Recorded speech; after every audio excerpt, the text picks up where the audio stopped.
Hey guys, ILene Vick here for Teaching Adult Coloring with ILene Vick. It is Tuesday, March 23rd at 7 p.m. Central Standard Time, and I am live with ILene Vick.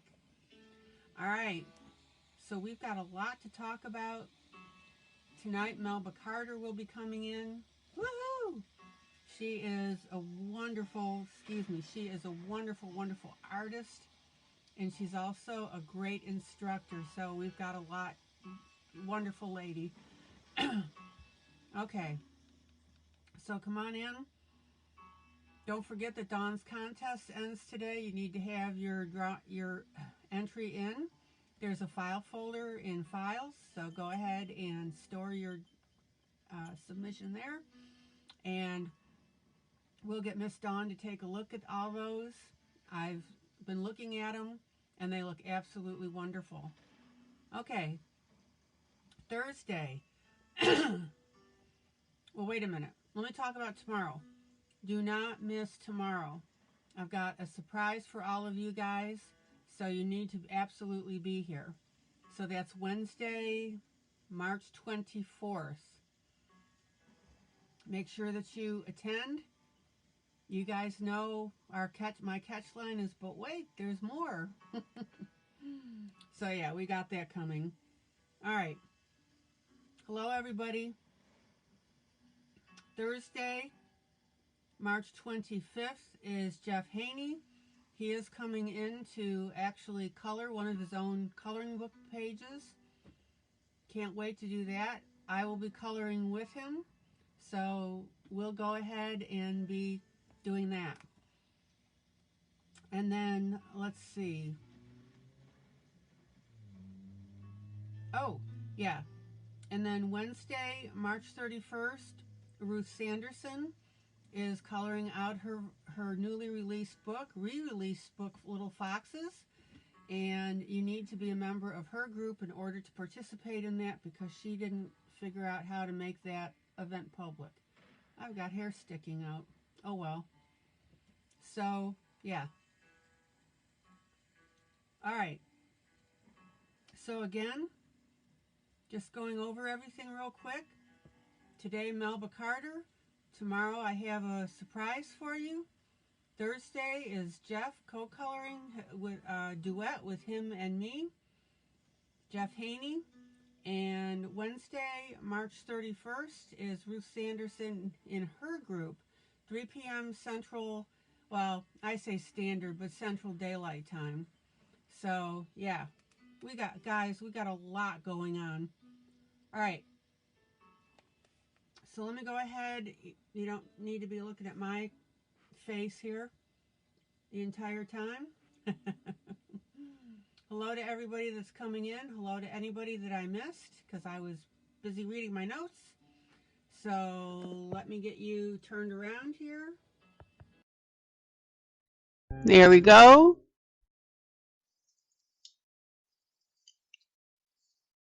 All right.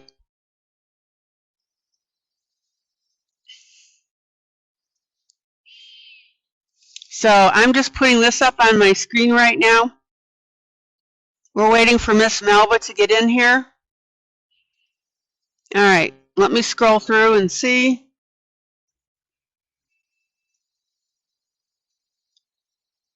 Da, da, da, da, da, da.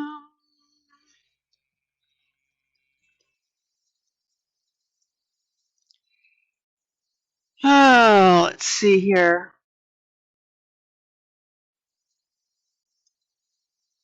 So Lila said hello to DeLynn in the gallery. So we want to say hello to everybody that's watching but's not necessarily in the room.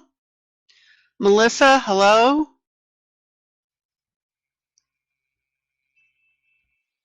Hello, Julie. Good to see ya.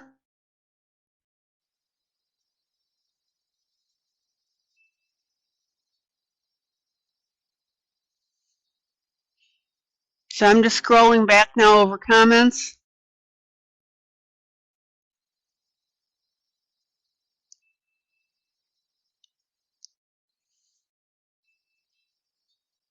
Okay. I'll use my indoor voice. Thank you for letting me know the volume went up.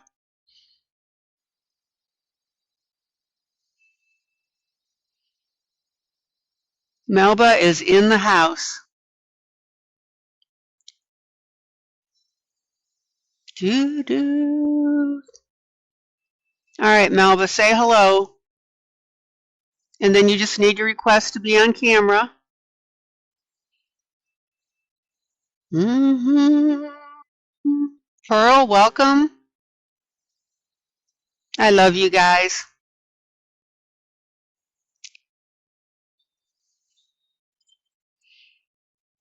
Okay, Sherry, you'll be lurking. All right, Melba's requesting to be in the video.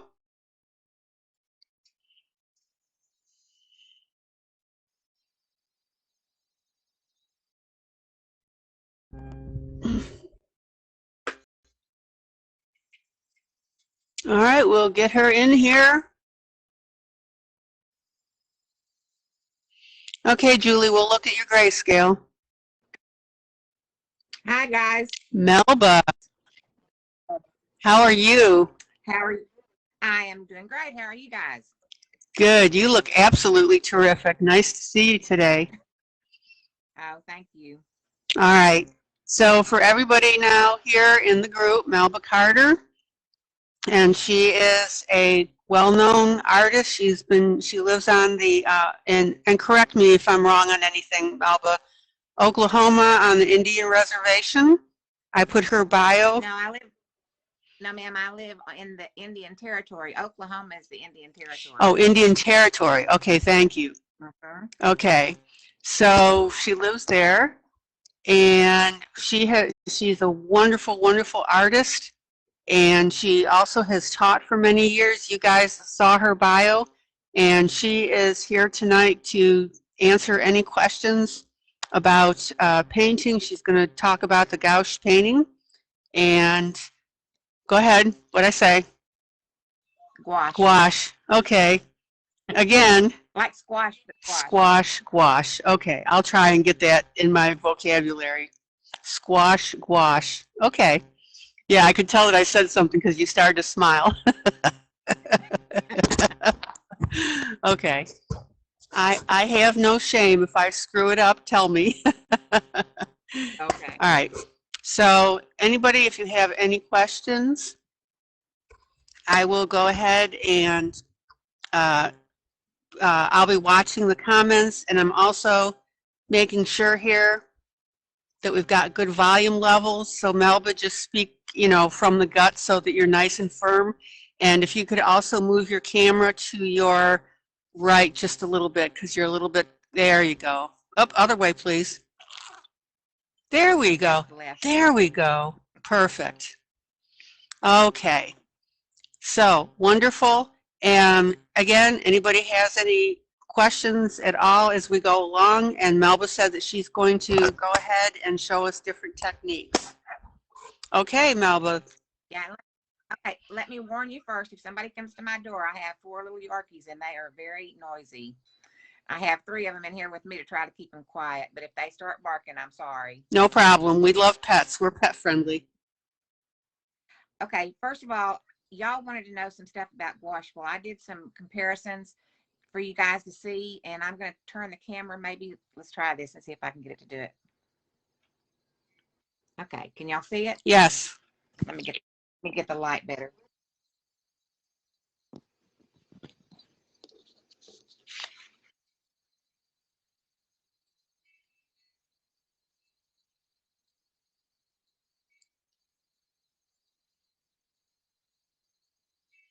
Okay, if y'all can see, this one was done with colored pencils with Prismacolors. This one is done with gouache, and that one is done with acrylic paints. Oh, quite the difference between them all. Okay. Yeah. Can you tell? That's the gouache. That's the colored pencils, and that's the paint. Okay. Now, can you pull out? Okay. Can you pull out enough so that we can see them all at once? Perfect. Oh yeah, quite a bit of difference. Yeah, and I did it on this because this have you probably already. And so I just you already so that you could. I'm getting feedback. Yeah, and you're breaking up quite a bit as well. Okay, well let's see if we can. But I did it on Dawn's colored sheet that y'all had last week, and hopefully y'all can continue and go on there and do it. And I'm gonna tell you a little bit more.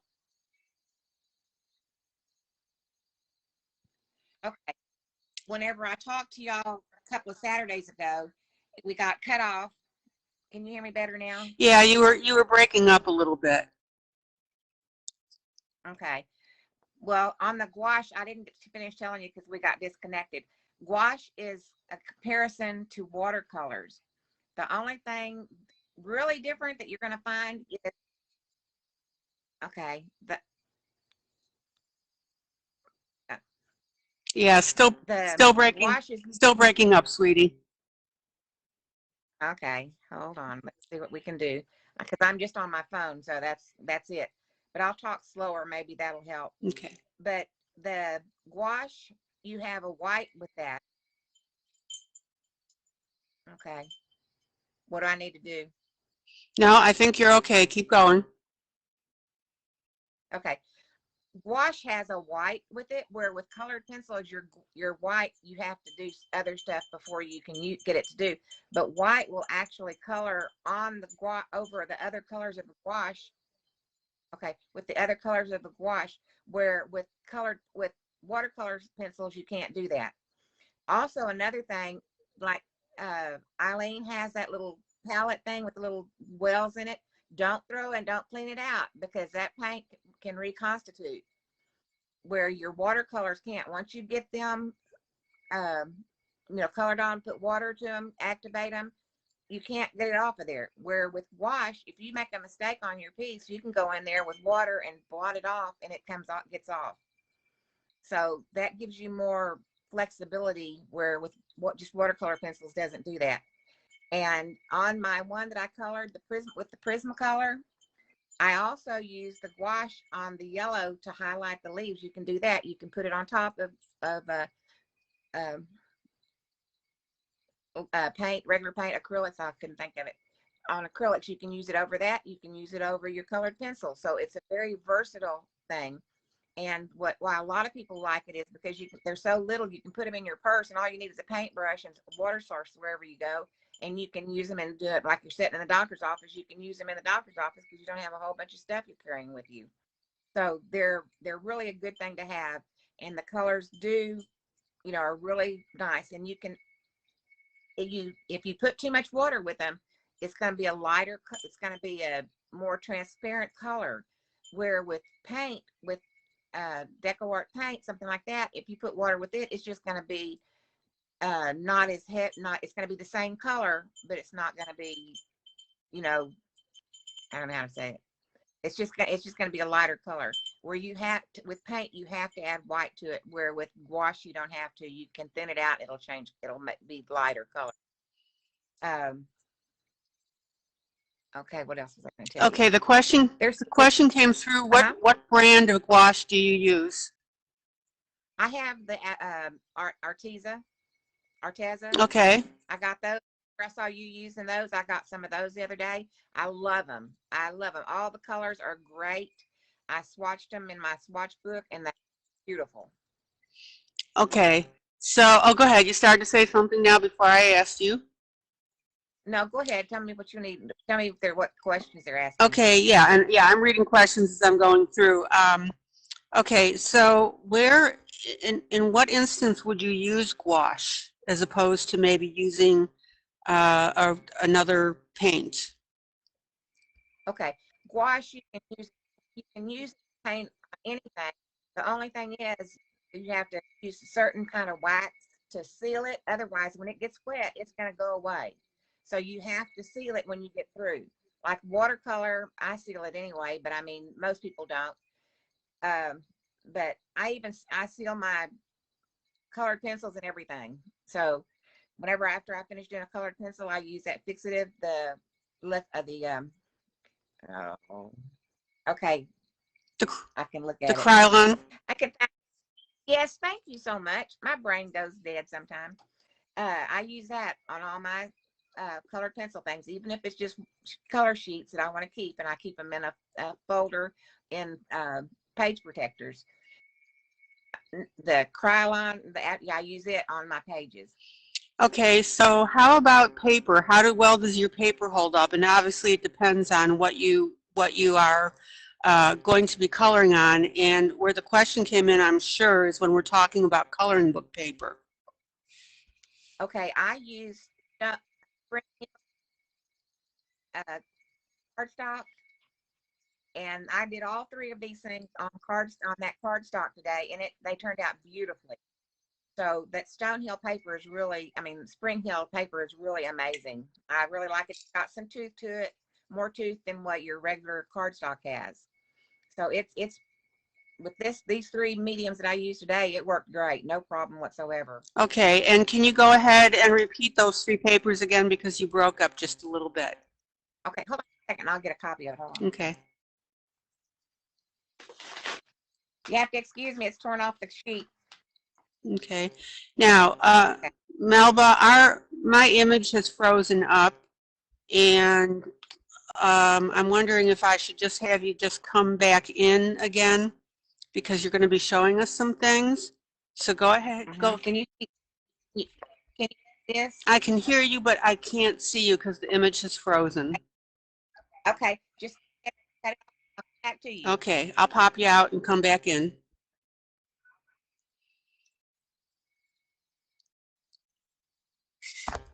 Okay, so we could hear her but couldn't see anything. All right.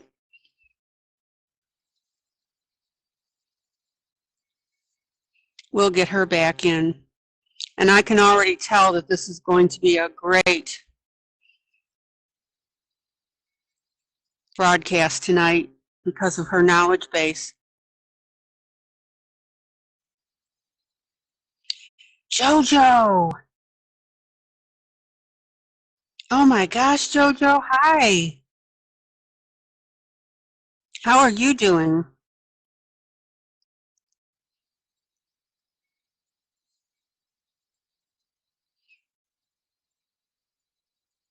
Jojo, what have you been up to?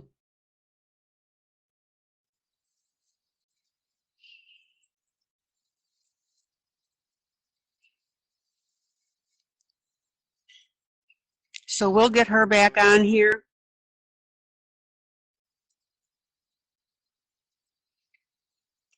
Yeah, paint is a wonderful medium, and I really like how she already showed us the differences between the three. So we had colored pencil. Oh, Jojo, it's been ages since I've heard from you. I see you posting, but I just haven't heard from you. Good, I'm glad you're doing well.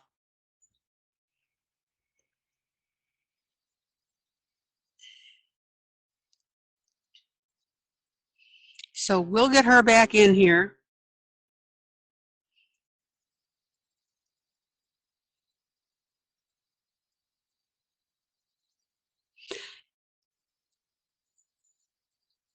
So meanwhile, like I said, yeah, metallic paint would be absolutely gorgeous. And I'm glad that she's using the Arteza. Dan got a job, so you're lots of spare time now. I've been babysitting my grandson till his daycare reopened. Okay, Jojo.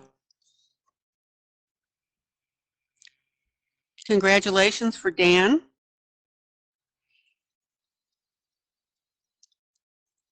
Good news all around.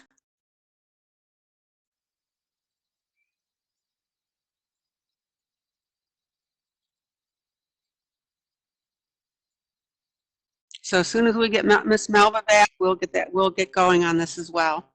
And if there's any problem with tonight's broadcast, if it gets really obnoxious, we'll go ahead and reschedule, but I'm not anticipating that right now. On a scale from 1 to 10, how does my sound level sound? If somebody would please let me know.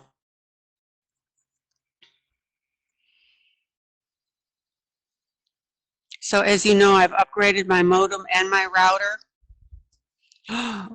Maddie got an Amazon card. Uh-oh. Lila got gouache squash. Metallic.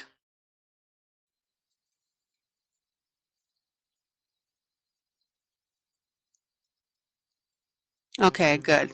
All right, so I'm nice and clear. Okay, Melba, you just have to request to come back in again.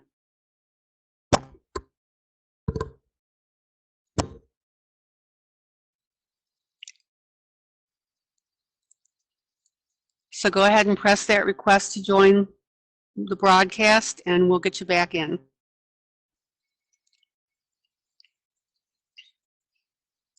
And I'm so glad to have Melba here tonight.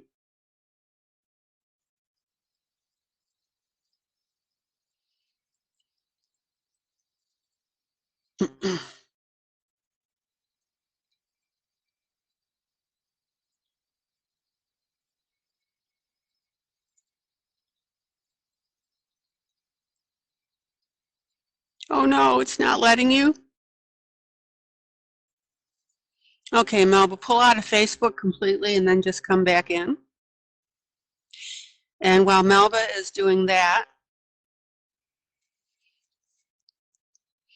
be sure you guys are here tomorrow. I have got an announcement coming for you.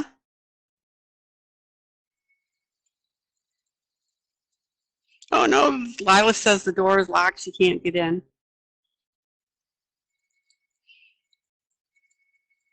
Yeah, so Melba, just pull out of Facebook completely and then go back in and then come back into the group.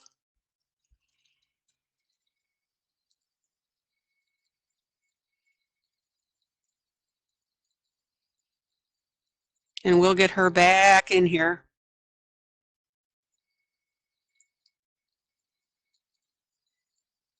Oh, maybe it is the publisher, Lila. You'll never know until tomorrow. You guys know what do I always say? But wait, there's more. But wait, there's more. All right. So let me at least show you this while we're waiting for Miss Melba.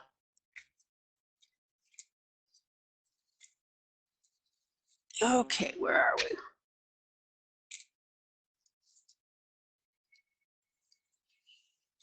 Okay, so I was showing you this piece last night, and I went ahead and did the little rocks add-on.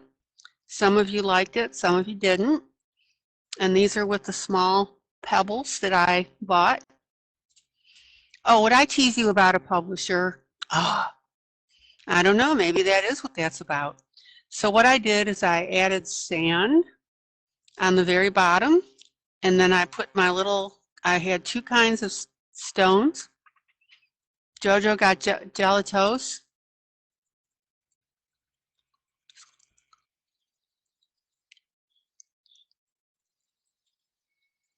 So I added that. I put the clear Elmer's glue on the bottom.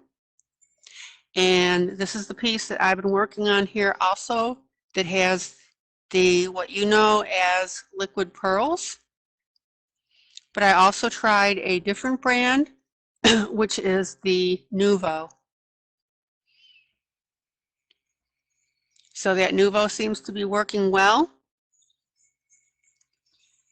And the Nuvo, let's see here.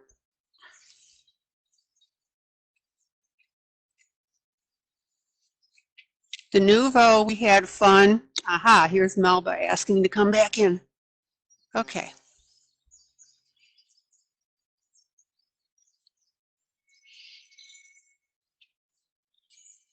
So I went ahead and used that on this. All right, there we go, Miss Melba. All righty. Okay, I'm going to show you the paper that I use. Okay. Can you see that? International Spring Hill. Okay. And I get it from Amazon. Okay.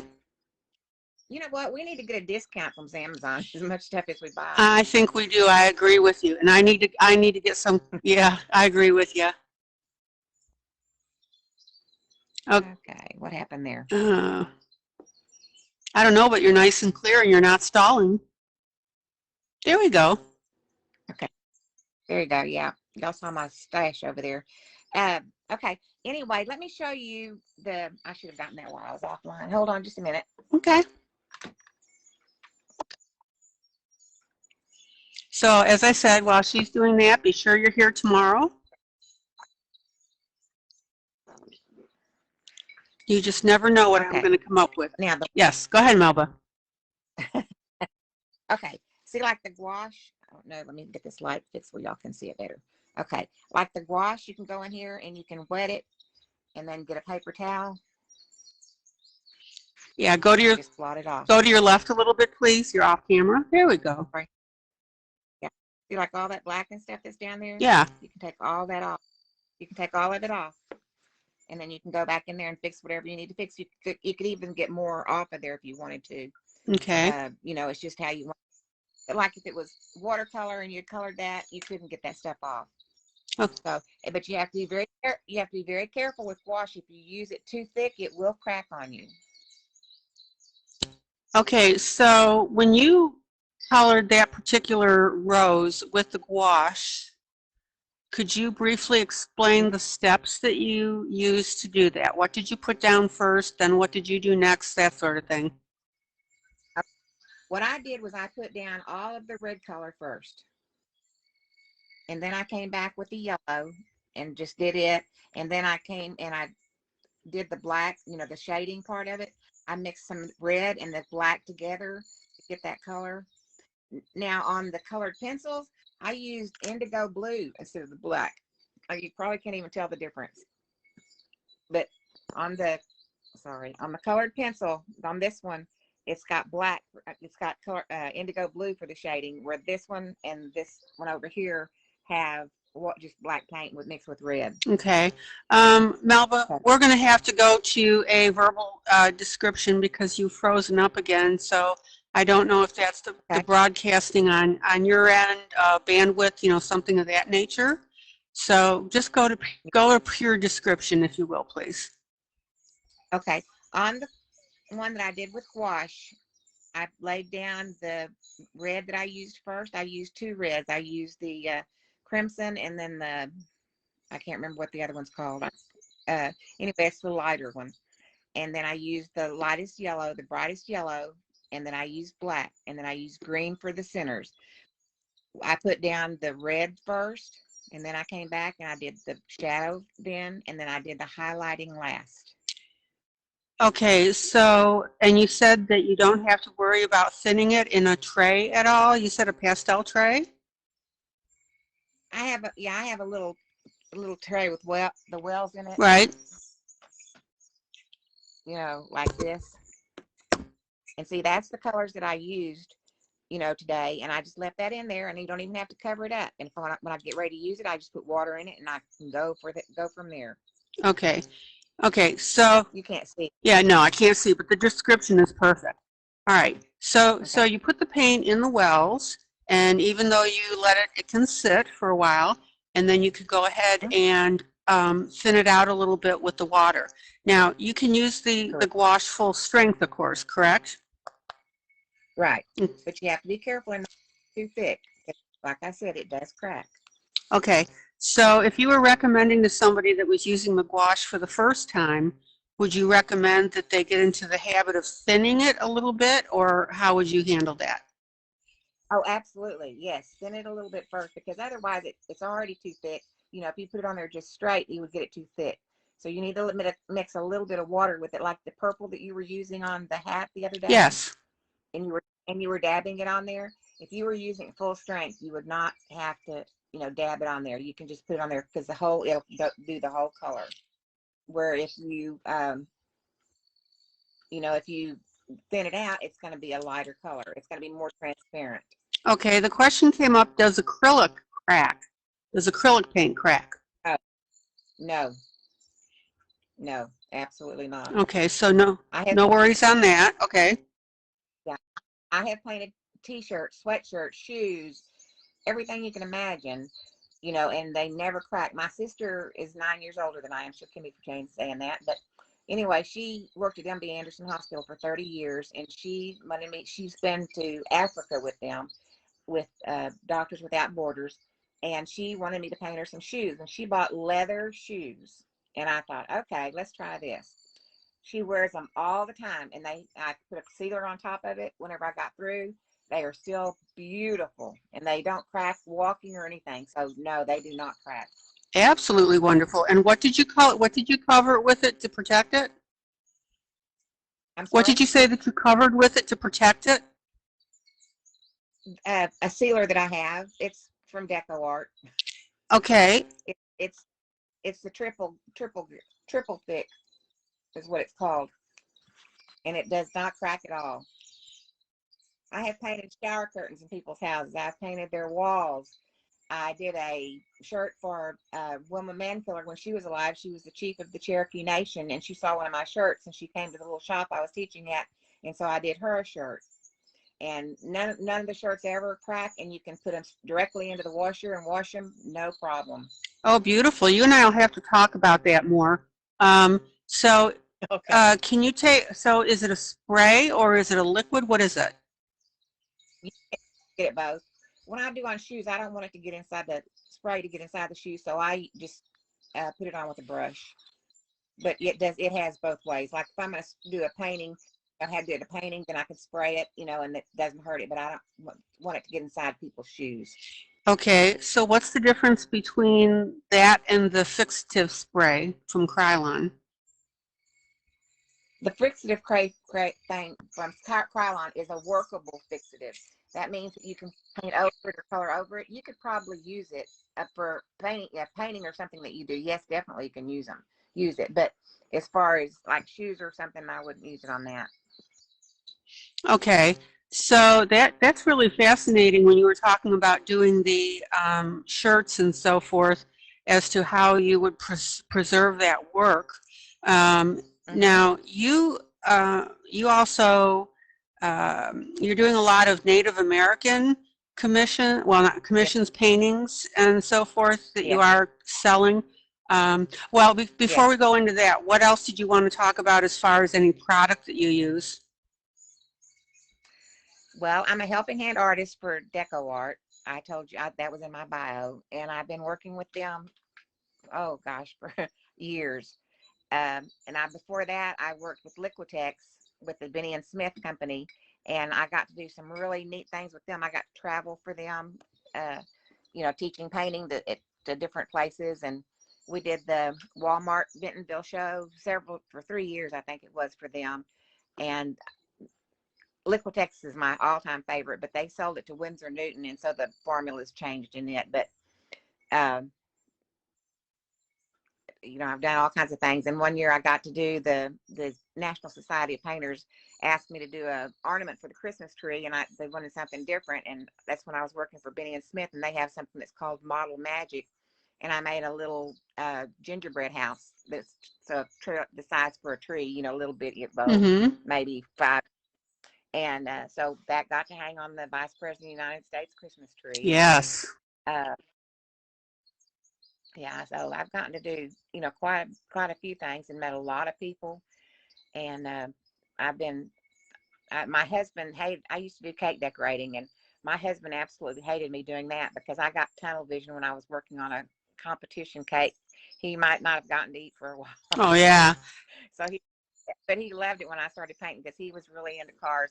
I lost him in November of 2019. Yeah. But he hated it when I did cake decorating, but he loved it when I painted. So Melba, the question came up, do you have Indian and ancestry? No, my husband did. He was part Cherokee. Okay. I'm full-blooded German. You're full-blooded German. Okay. Okay. Yeah, there was Dawn, by the way. Dawn Boyer just popped in and said hello, by the way. And hi, Dawn. Yeah. So, again, and that's why I really wanted to have you on live, and I'm so sorry that the broadcast is frozen up. I don't know, you might want to check your speeds on your router and your modem, because I'd like to do some future broadcasts with you, especially the way that you paint. So I will have my I'm sorry. Check that for me. Yeah. I will have my grandson.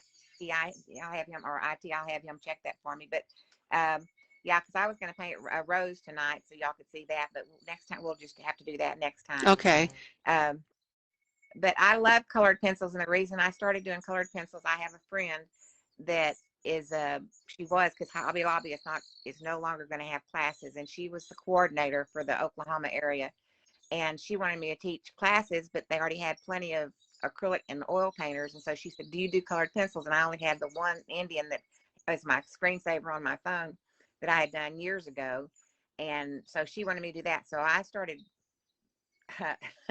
binge watching videos, watching people use colored pencils, because I was a dummy. Mm-hmm. So I've learned a lot last year, and the background in art, and painting and stuff has helped tremendously, because I do things a lot different than most people do.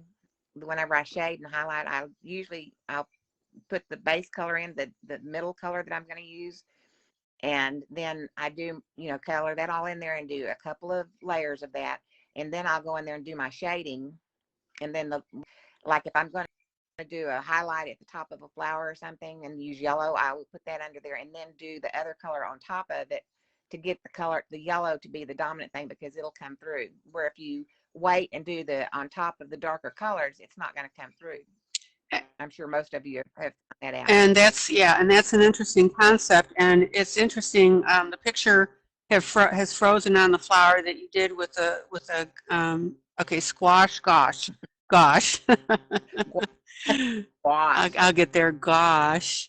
I know you would. So we're all seeing that, and we're also seeing the rose that you did with the Prismacolor.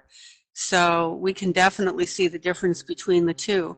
And what I'm going to do, as soon as you have your broadcasting stuff figured out, I will definitely have you back to do a painting on camera. So does that sound good? That'd be great. And it was so nice being with you guys. I would love to see you, and you really do feel like you're my coloring family. And my kids have already started kidding me about that. They think I have too many friends already. I don't think you can have too many friends. No, not at all. And I'm always so delighted when you drop in. It's just so much fun. And it's I have no ego in any of this at all. So when people come in, I love it when they teach new techniques or talk about different techniques or whatever. Right. So right. that's absolutely. Go ahead. If anybody has any questions when I'm just on there, if I can help you, I am more than willing to help you do whatever you need done. And because I love this. I mean, I had a set of Prismacolors when I first started, and you guys, I'm glad my husband's not still alive. He would die. I think I have everything except black widows, and there's a couple more. But let me tell you guys, if you can afford them, get Holbein. I couldn't afford a whole set because they are out of sight. They're very expensive. So I got a 36 set. Oh my gosh. And I am sold on their white. Their white is the best ever.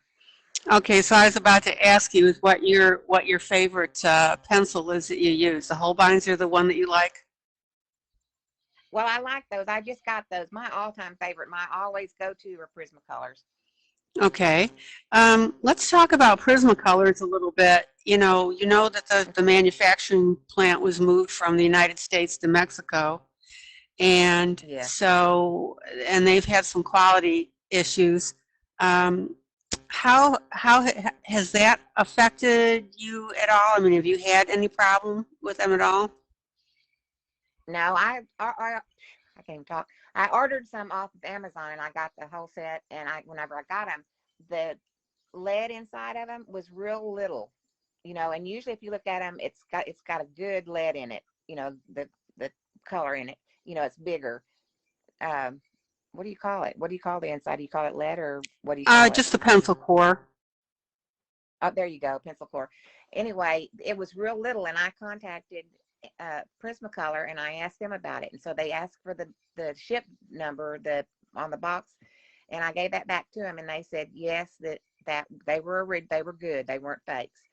And I think they've corrected that now, because when I looked at that lead, the core, I wasn't real happy with it. But you'll find sometimes that the pencils, the Prismacolor pencils, if you hold them in your hand and rub them, they're not level. They're not exactly round. So they're using lesser quality sometimes. Yes, yes. And if you do something and you have lesser quality, if you contact Prismacolor, they will do something about it. Okay, so basically they're working through or have worked through their issues, because they did take a lot of heat for that. And normally, your screen just came back up again. Let's see if that works. Okay, you are back. There you go. We're looking at your supplies. There you go. Okay. Yeah, that's got to be something maybe with your modem or your router. So I'm glad you're back up again. Yeah, I mean, we can hear you clearly and everything, no problem on that end. Okay, so There. one of the things that you can tell people is that when you look at the end of your pencil, and I don't know if too many people know this, and I'm going to show it on my end, is that you want to make sure that that core is right in the center. Okay, so here you can see now that that core is exactly in the center. And that's what you want to look for in your pencils. If that is centered, we're really good there. So this happens to be shuttle art. Okay, now my group is telling me that you're still locked on their end, but for me, I am seeing you. So not quite sure what's going on with that. We'll see if it's just a matter of it being a little bit of time before you're showing up. So are you, again, you would recommend the Prismacolors to somebody who is starting out in coloring, or just a general good pencil? Absolutely. Absolutely. Okay. All right. So now that your picture here is here, you're breaking up a little bit. Yeah. Yeah. Oh no. I repeat that. Yeah, you're still breaking up. We can't. Yeah, I can't hear you. Yeah.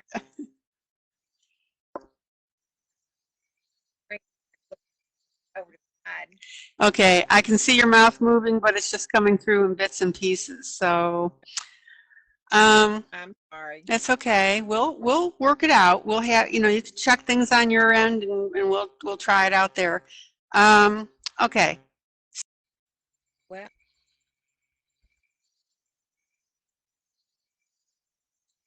Okay. Say again, please.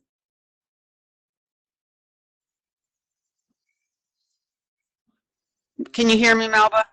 I can hear you. Okay. Yeah, it's still breaking up a little bit. Okay. Because I can hear you. Okay. All right. Let's do this. I mean, before the picture came back, I could absolutely understand you, and was no problem at all. But now you're breaking up a little bit. Let's try. So picture is back. Everybody's seeing your picture now. So can you show us one of your commissions?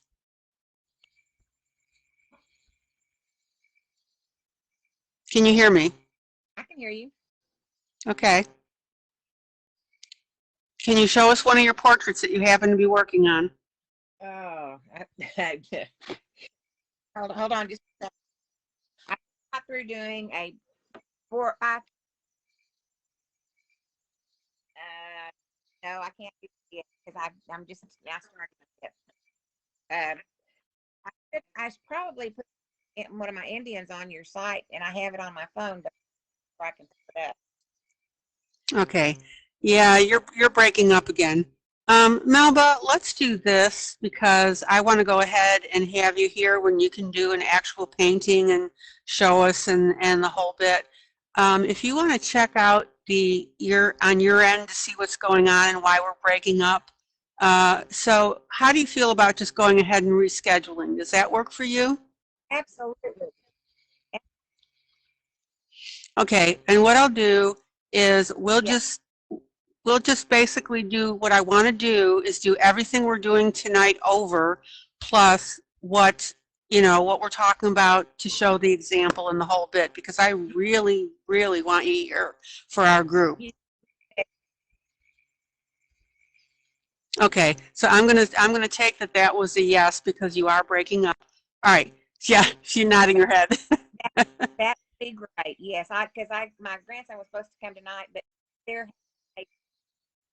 Okay, so check your phone, whatever model, check your phone, check your modem, and check your router, and just make sure everything's up to date.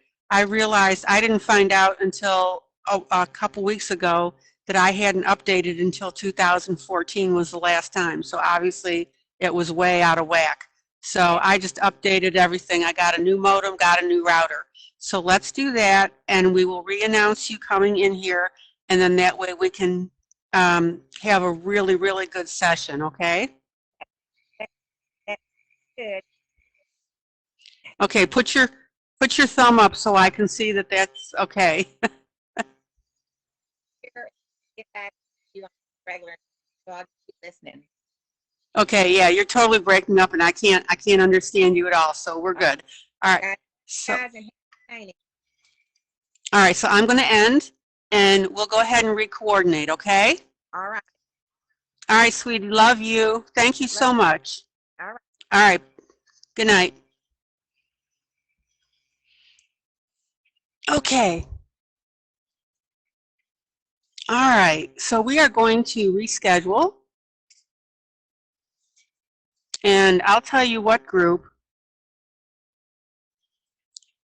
We have a huge resource in that lady. All right, so let me grab a couple things here. All right.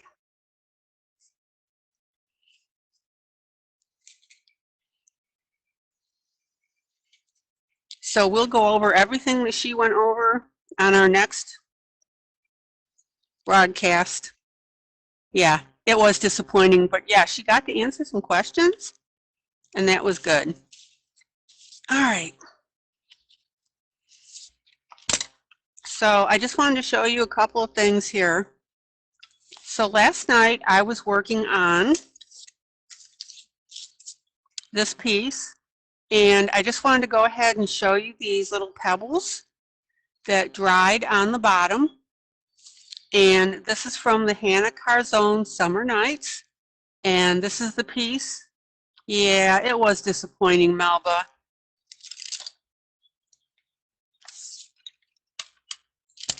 But I hope that you are a member and you're a family member of our group, so definitely we'll have you back, and your expertise is wonderful, so yeah. Okay. So this is the piece that I was doing, and I put my little pebbles on there. Some of you liked it, some of you didn't. But I also used sand on the bottom. This was brown sand. And I added a couple of errant stones on the steps here. And then this here is the liquid pearls that I did. So that's the piece now after it has dried. All right, and then this little piece I finished up.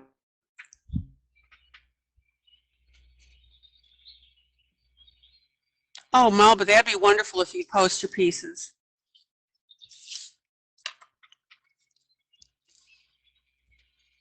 So we went ahead and finished this. We used the Arteza metallic paint on this bottom here, and I went ahead and added a few of the little bit of gemstones that I have. Zoom in. And the suggestion came up to go ahead and use one of the tiny ones as a ring finger. Isn't that great? So these are the kind of things that I want you to see.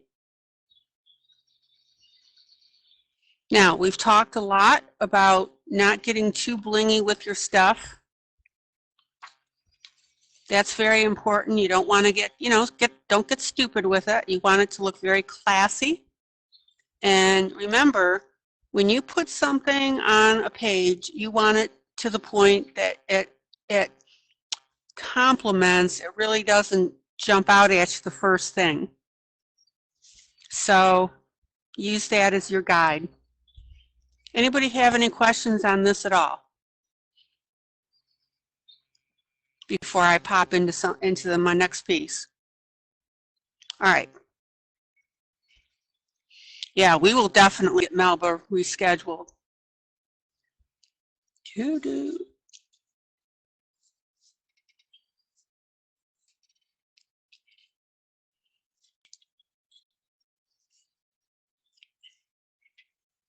Okay. And the other thing I wanted to show you too, where I added some extra stone, is I put it on the pathway here and down here. And this pathway went past, the bells. So again, these are my real little teeny tiny pebbles that are through here. And that's just something that you need to decide whether you, like it or not. All right.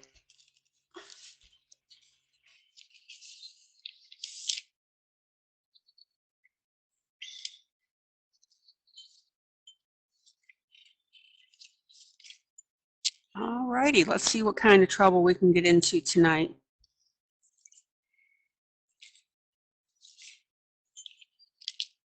Okay, and Maddie, what are you jealous about?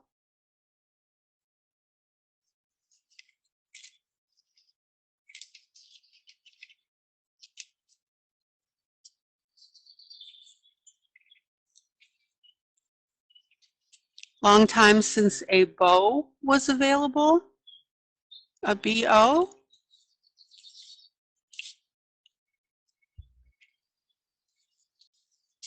Oh, I gotcha. I gotcha. All righty. And you guys know I'll pop up to a different piece. We love you, Melba.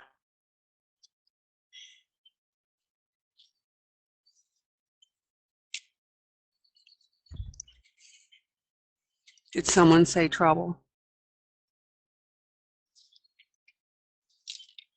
All right, I got Happy Mail today.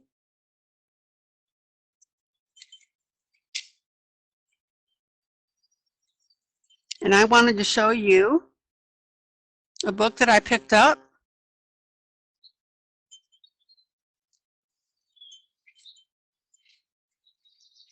Oh, Beau as in Beau, B-E-A-U.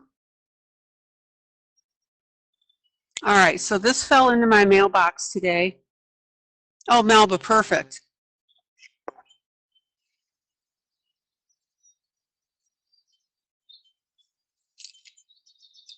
So this is Native American Indians by Kimberly Hawthorne.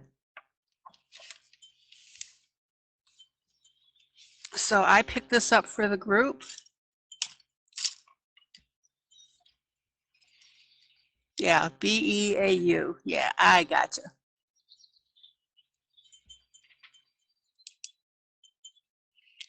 So 3/23/21 from ILene. Okay.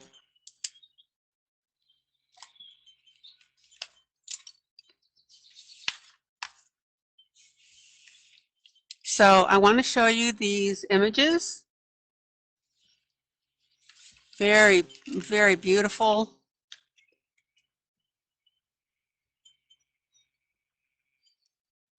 Yeah, I'm glad. I put book 2 on my wish list, so that's there. Absolutely gorgeous images. Yes, I love it when things fall in my mailbox.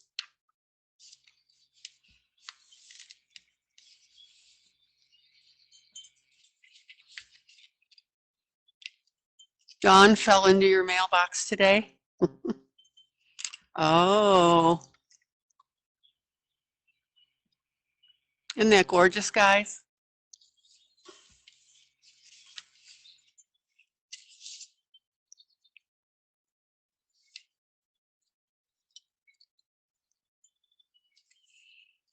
And again, you guys are getting very acclimated to grayscale. I've been doing obviously a mix of both. Yeah, the Cherokee has very interesting.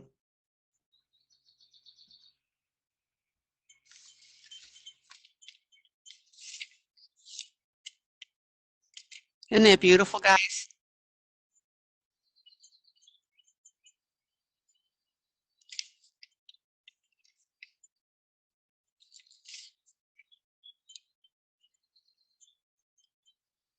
So I wanted to especially show you this. And again, you know, when we get books, I just love looking at the art. I really do.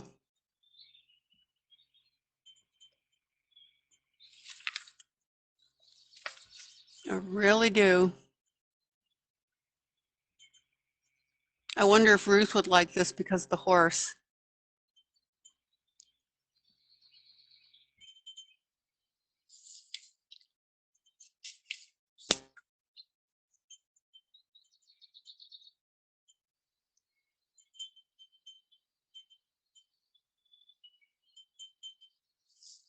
Yeah, this is a wow book. Look at this.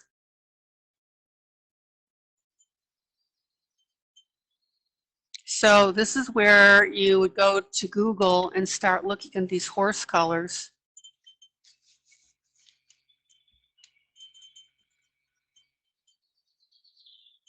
See, now here are the two horses.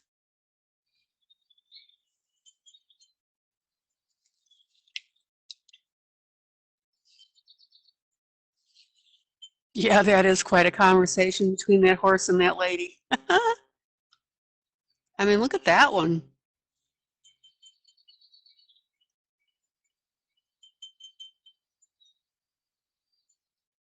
And you guys know that I like pictures that have something going on in them.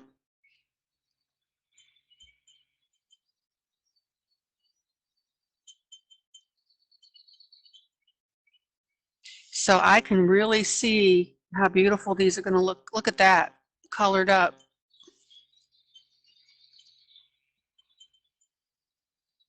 I just really wish that they had maybe labeled them. Oh,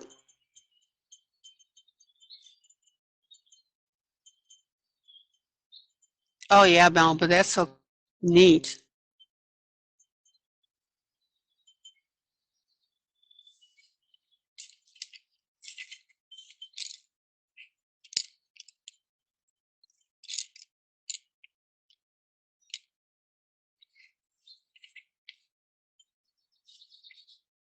And the really neat thing too is they're not cartoonish at all.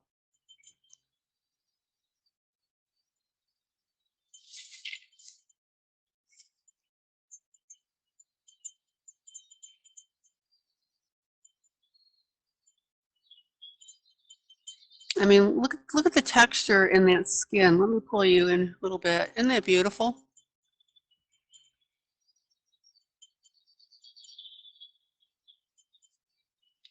So these are beautifully, beautifully captured.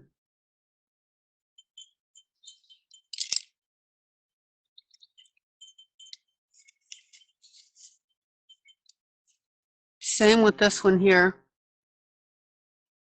Melba says, okay, I need that book.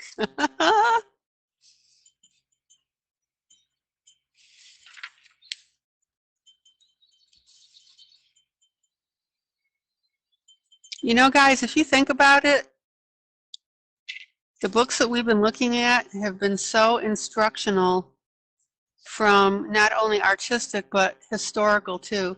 Yeah, there's a book too.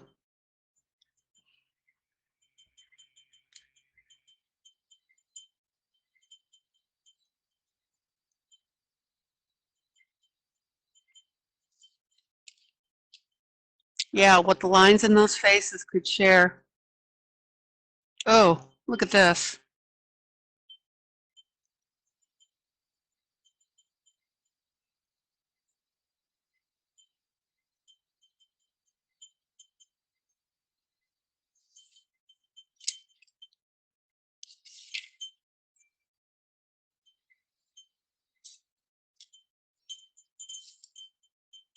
Yeah, you need to read about the Trail of Tears, guys.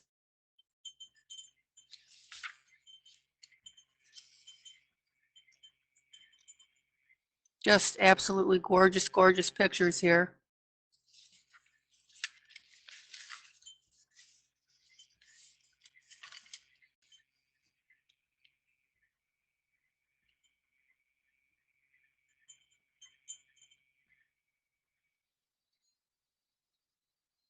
And you know, if you look closely at this picture, let me break the binding on it here. Here we go.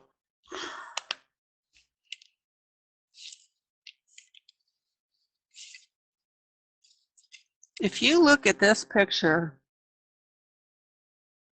this is not an idolized picture at all. I mean, look at this. We've got the gentleman with the, you know, layers of skin here.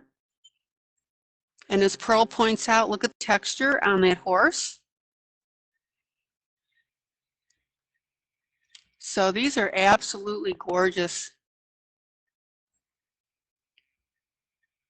And I'll look in the back of this book. Well, in the front and the back, I didn't really see anything in the front. Hold on a second.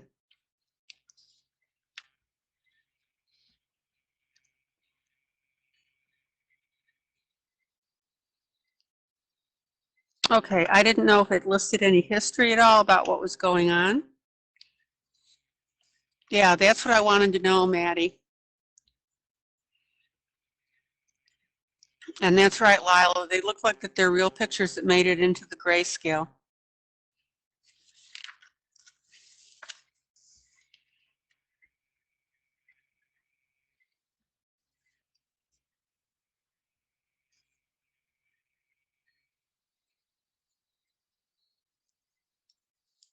Yeah, that's a Kimberly Hawthorne book.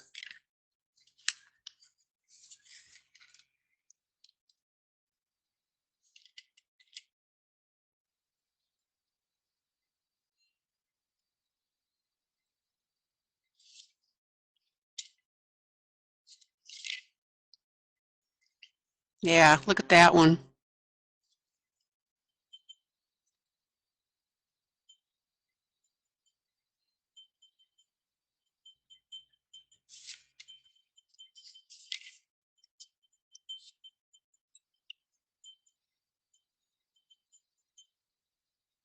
Isn't that beautiful? Authentic, authentic, authentic. This reminds me of Dawn's photographs, the older photographs that they used to take. Let me go back to the little boy here, since I was zoomed in a little bit. Okay.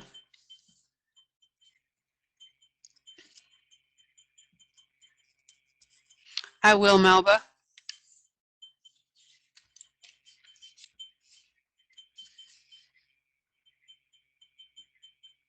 So this one's obviously a more modern one. We've got the microphone here and then the flute. Native American dancer.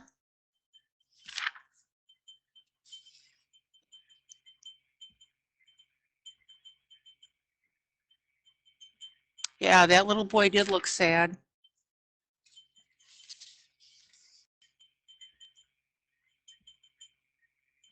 Look how beautiful that would be to color.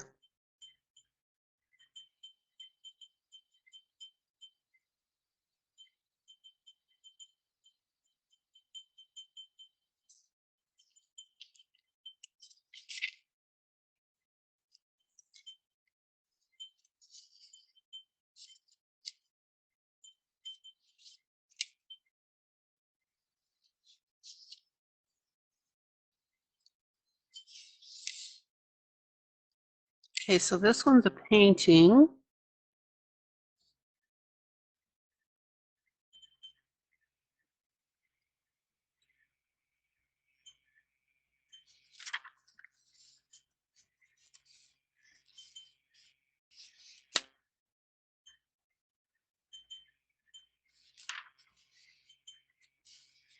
And this one looks familiar to me, but I can't place it right now.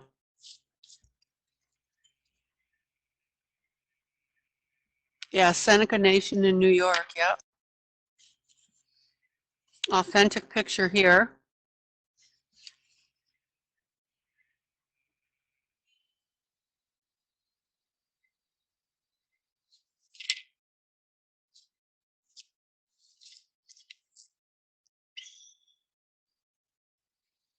So this is our Pocahontas depiction of that.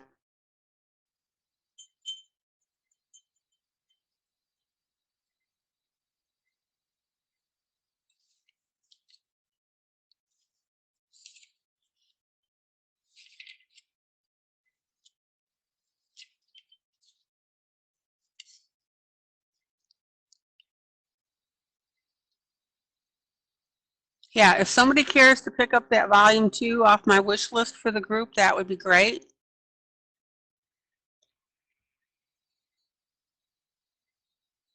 And I'll be glad to color in that one as well.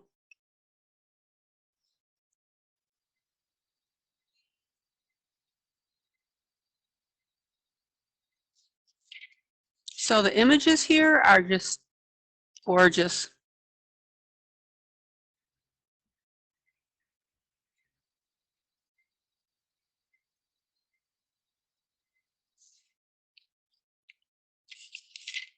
And then you have your color test page.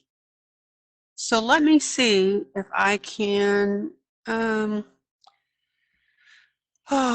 information for basic coloring on this one here. And then these are all the books they put out. Kimberly Hawthorne puts out a ton of them. But these are also other artists. Okay, no information about the images in here, unfortunately. But I want you to look at this back page. Let me get that shine off of it. So these are images that have been colored. Beautiful, beautiful job.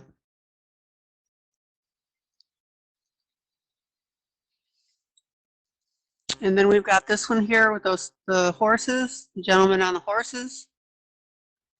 Isn't that beautiful?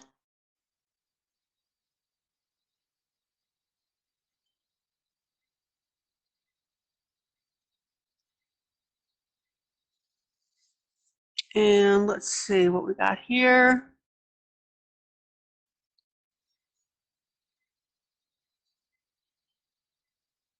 So here are some ideas for coloring, and on this one particularly, what I want you to see is you can see how the sunset was, or sunrise, sunset was colored.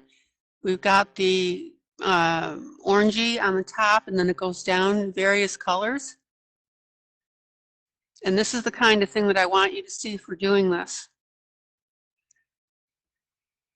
Now, on this one here,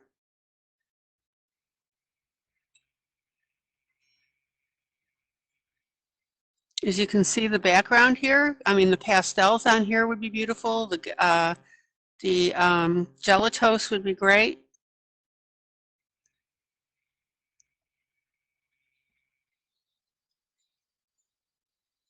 So I hope this is giving you guys some ideas. All right, let me pull out so I can go ahead and flip to the cover so you can see this again. So there's a volume 1 and a chalks. Yep. Volume 1 and volume 2. Yeah, unfortunately, a lot of the Indians were also marched into New York State, and they were trying to force them to lose their culture and become more quote unquote white. They literally had schools set up to do that. All right, so that's Native Americans, and there is a volume 1 and a volume 2. All right.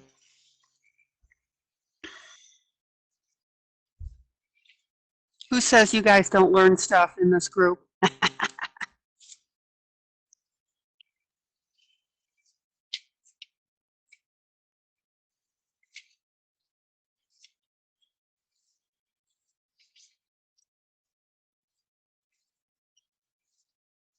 Okay.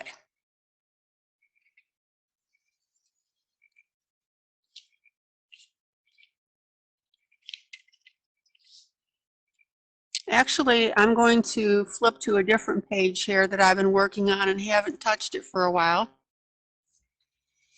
Oh, let me get this sharp.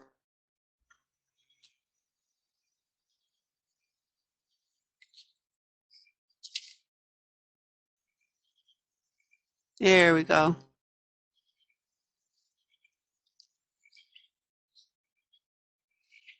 Okay, so this is out of my book. It's the grayscale, and it's the Black River books.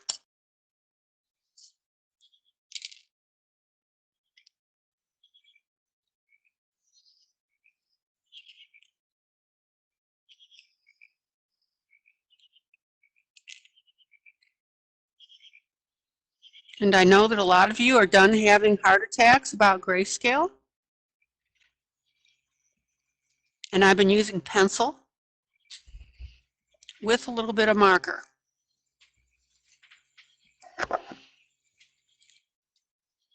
Now, again, the neat thing too about, oh, you're welcome, Lila. My pleasure to share this.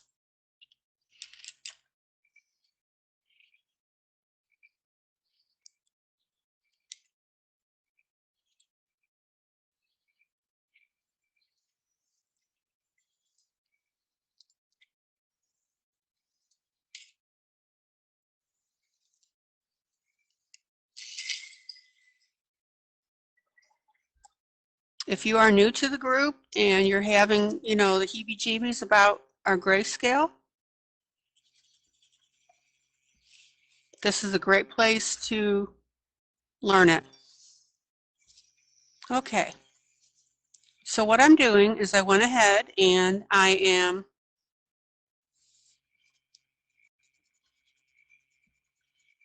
using the lighter gold. You're coloring Jeff's piece, getting ready for Thursday. Oh my gosh, that's going to be such a hoot.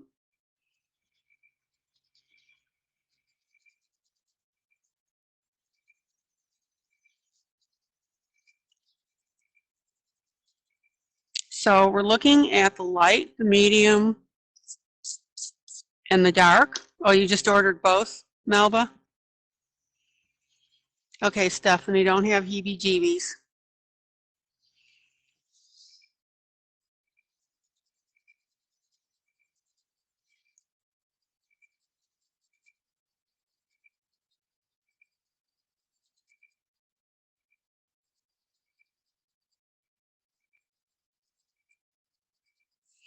So we've talked about coloring this grayscale, that we're going to look for our light, medium, and dark tones. And if we only have light and dark,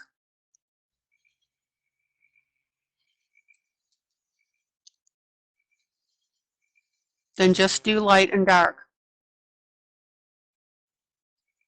I would not use gel pens on grayscale because you want that gray to show through.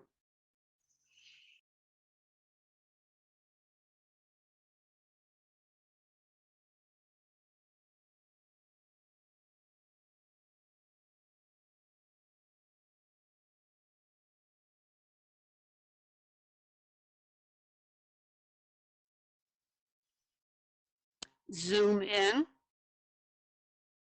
There we go.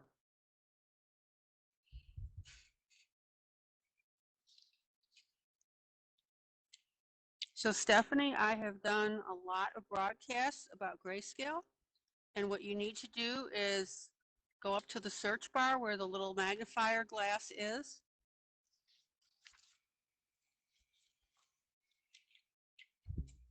And type in the word grayscale. Keywords, Keywords, grayscale. And that will limit it to just the videos that I did.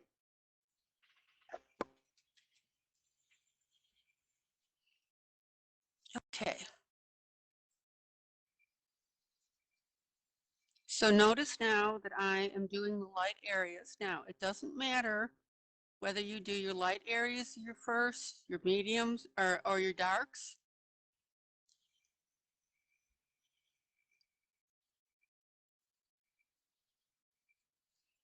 I tend to do my darks first, but this time I'm just doing my lights.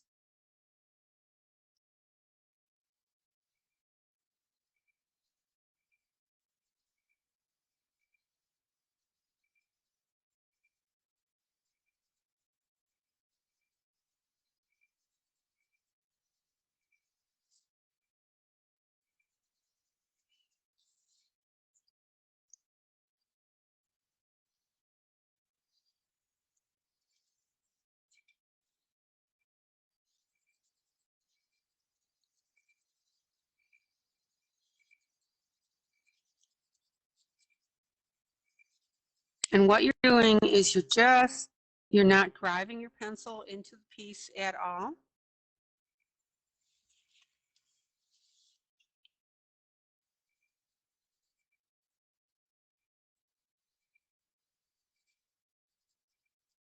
And as I keep pointing out to you guys, grayscale, all it does is it shows you, it gives you a roadmap of where your shading should be. So if you pay attention to what's going on with it, that will help you with your shading in your line art.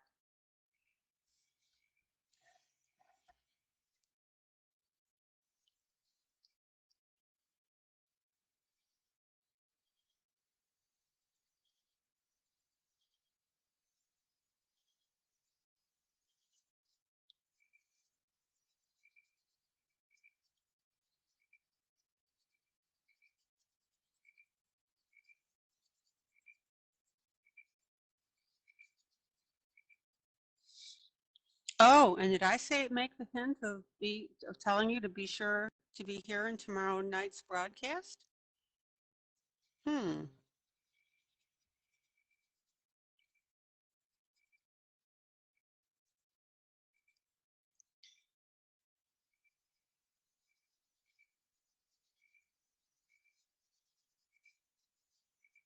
Now, Stephanie, Pearl is back. Yay. Stephanie, if you go into the search, use that little magnifying glass and type in the word keywords, Keywords, quilt, Quilt. You will see a number of broadcasts that I did on grayscale coloring with a quilt, and that will really show you how to do grayscale.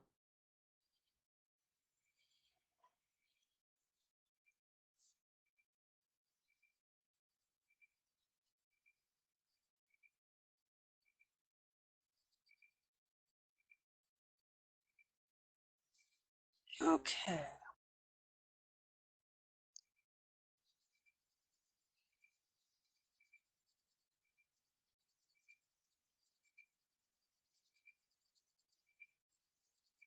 Now, the way that I'm coloring this, like I said, I just happen to be doing the light pieces first, is, yeah, repeat after me. I have an addiction, thank God it's just the coloring supplies. Yeah.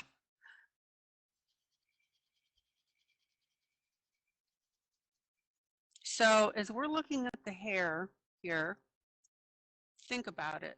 The coils of hair where I'm coloring this lightest color is where you would have the lightest color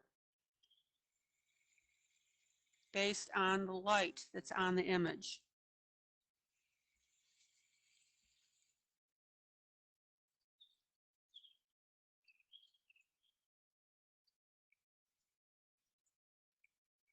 So grayscale is an absolutely wonderful, wonderful medium to learn your shading and your highlighting. And as you can see here, the gray shows through beautifully, and the depth of it is drop dead gorgeous. Amazon Anonymous.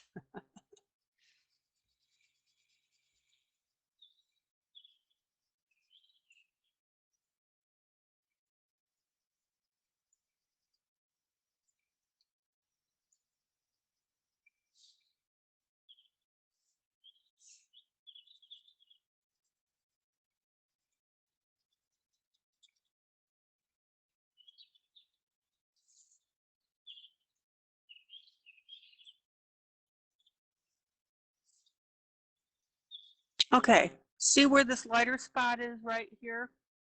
This is what I'm talking about. So this is where I'm putting my lightest color. Now, when I'm choosing colors for something like this, I choose a light, a medium, and a dark.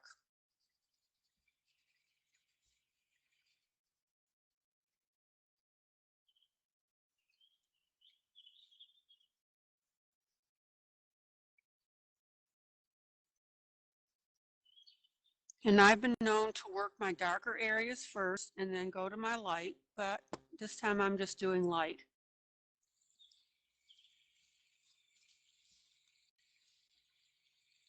Okay.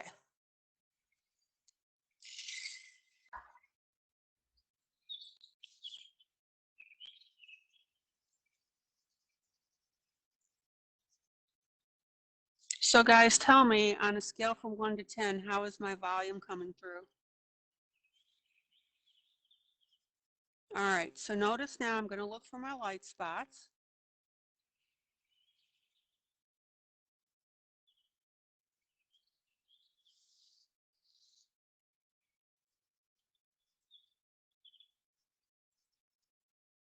I would like you guys to see grayscale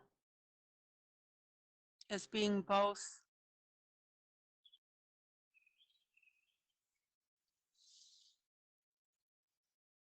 a coloring adventure, but also a lesson on your shading. It gets louder and then it fades.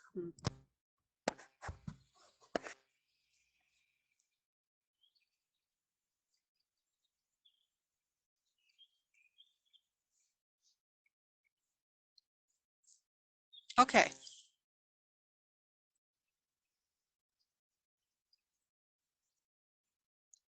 Now, when you start a grayscale, what you want to do is I'm obviously using browns and golds, right? So what you want to do is you want to select a light, a medium, and a dark. So this is obviously my light.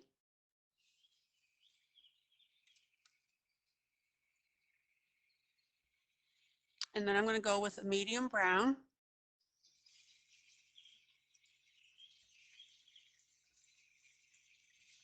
So this is my medium. Zoom in. And then I'll get my dark. Oh, don't like that one for dark, so I'm going to go a little darker yet. When you do coloring, nope, not that one either.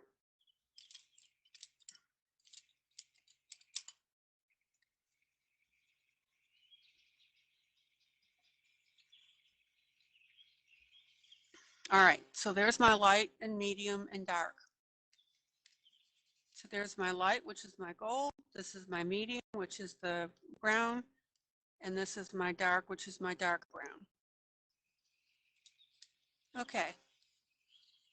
Stephanie, if you watch that quilt series, you will learn a lot. Okay. So now I'm going to go ahead and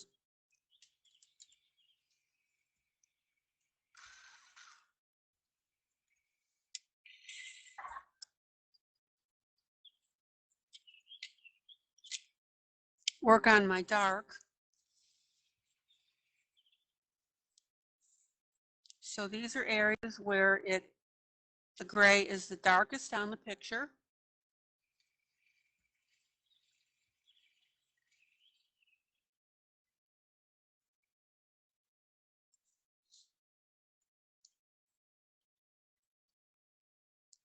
Now, obviously, I'm not going to put this dark brown on the skin because that's a whole different thing. So I'm only going to work my dark on my hair.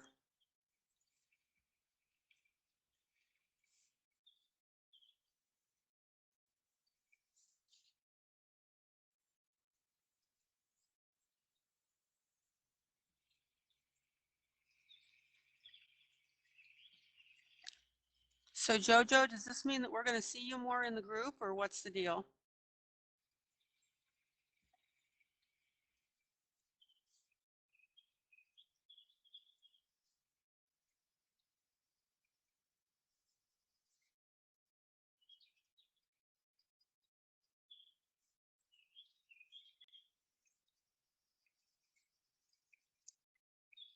Now, I have quite a bit of medium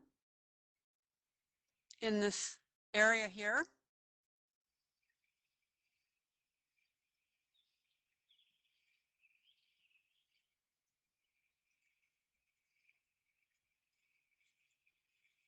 So this is where I would concentrate on using my medium pencil because that's the majority of my picture color.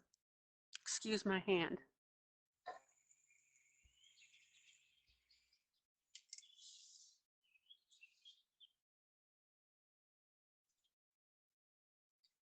And again, I'm not digging my pencil into the paper. Oh, that's great, Jojo. Really missed you.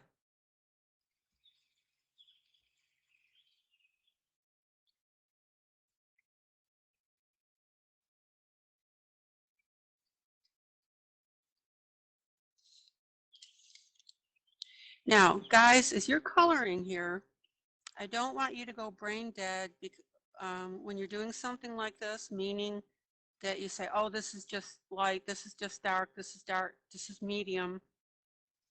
You want to look at your colors and blend. So do you see how where I've got this light that I happen to start this time and how I'm bringing now my medium into that light gold hair? And I'm also taking my medium over my darker areas.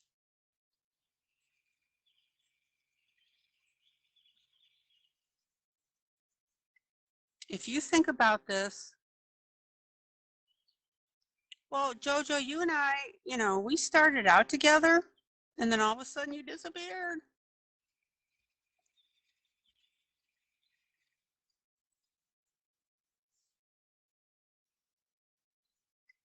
Okay.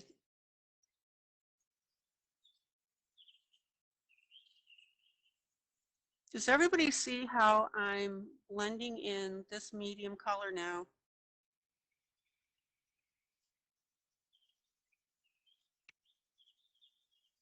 On top of my light color. And look how beautiful that looks.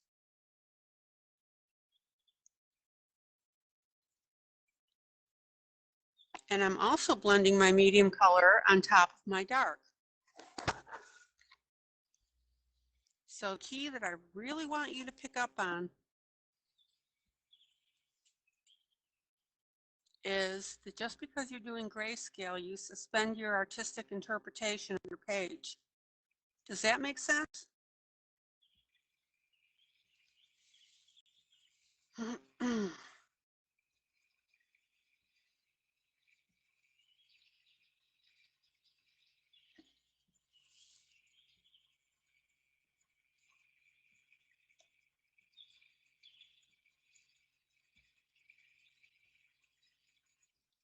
Over a year now, Stephanie? No, Julie was asking me.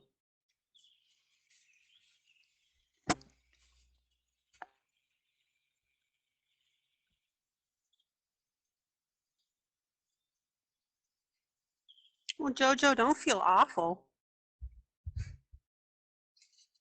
It's okay.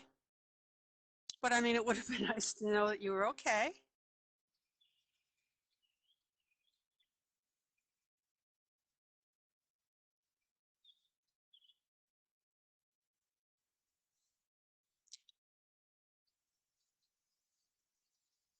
Now, see where this yellow is right here on the hair? Again, this is where I'm taking my medium and I'm blending over it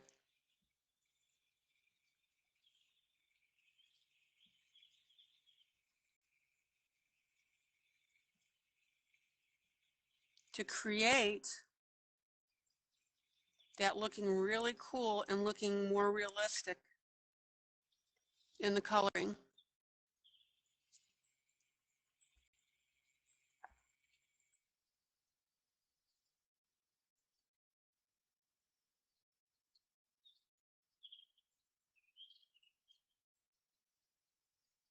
So Wanda, you go light, dark, and light, dark, and medium. Yeah.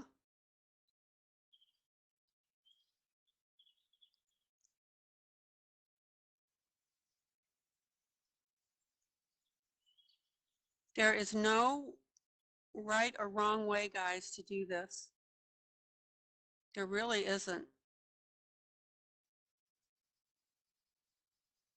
But what I don't want to see you do is just say, oh, here's a dark place I need to color. Here's a light place I need to color. You're adding your own interpretation in it as well.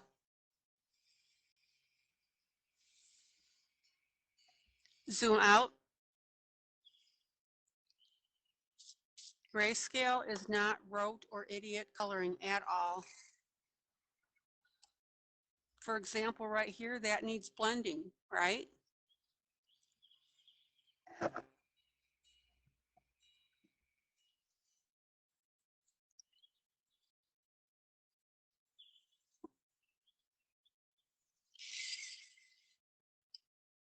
What I want you to think of as grayscale is as though this were line art and that you were going ahead and highlighting and lightening and darkening whatever areas. For example, on the hair where the crevices are, you're going to darken that, right?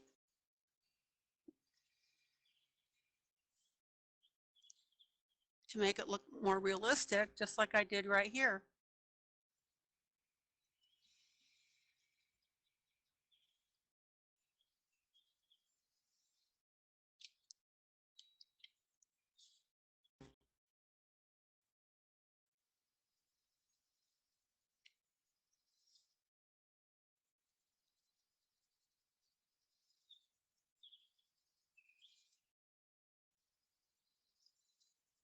And if you want to change up the pattern a little bit in the coloring,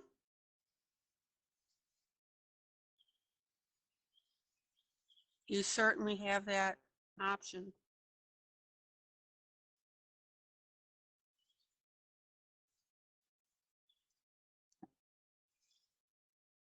Zoom in. Zoom in. There we go. Zoom out. Sorry, picked it up twice. See how I've got a really nice look here between the dark and the medium here that really makes a nice blend?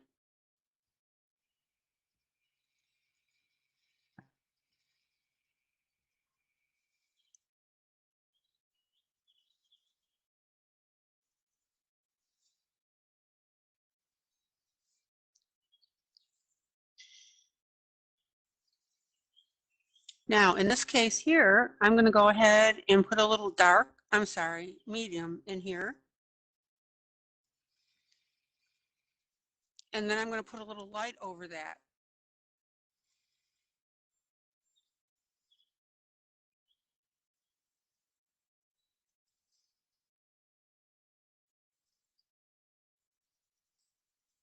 So you can change the tonal changes on here. If you have a dark and it's a little bit too dark, then you can go over it with your light pencil.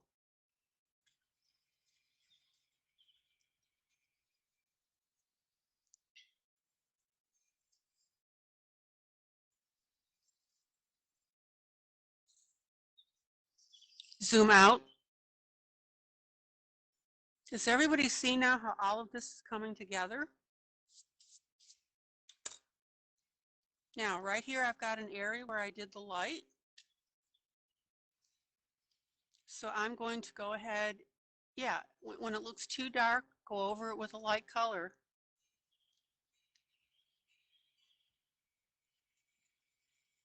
See how I'm going over this now with a little bit of my medium color?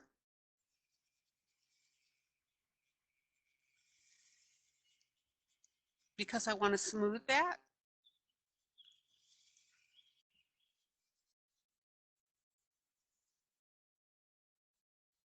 And give that whole thing a little bit of a muted look.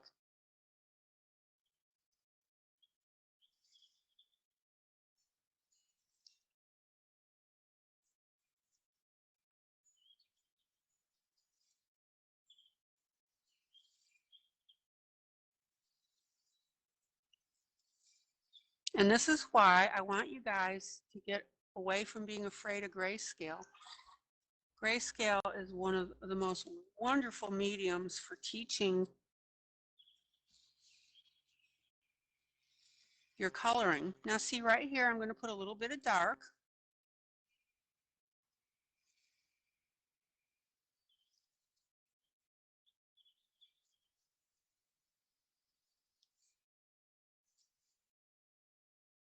Now, I've got dark right here because we've got this part of the hair laying over it. And I would do that if this were not grayscale, right?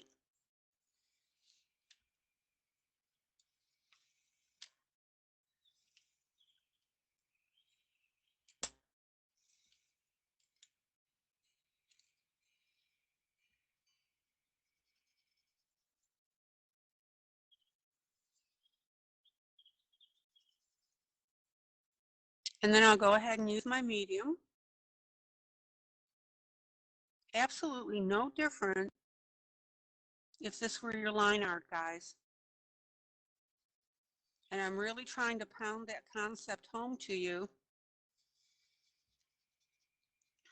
is that if you get comfortable with grayscale, you're going to find out that your line art starts having some really nice subtle shades and tone to it, dimensional, right?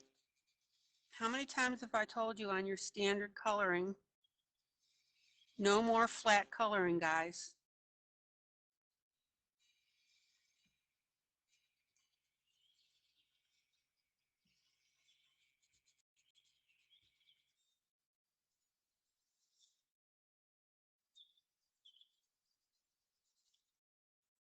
Look how beautiful now this piece of hair looks right here.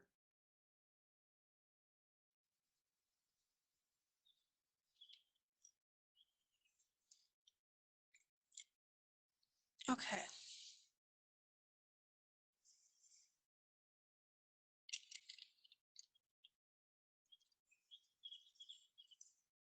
Zoom in.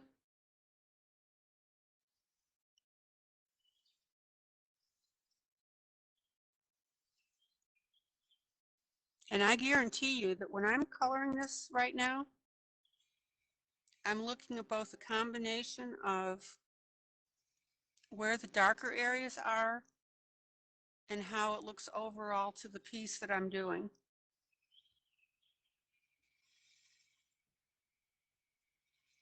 And you'll find that you're going to get into that zone of coloring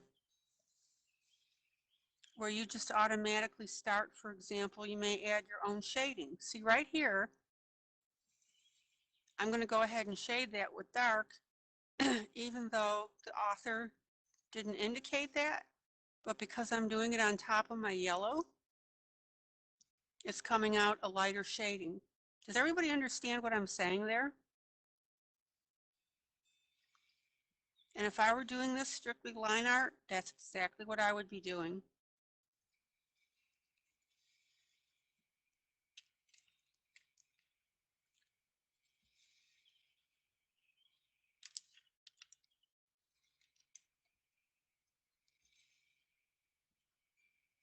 Now, these areas where I put that lighter yellow, because that was the lightest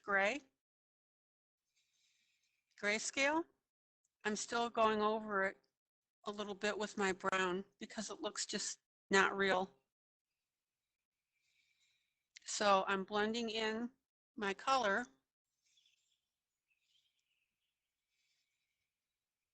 with that lighter area.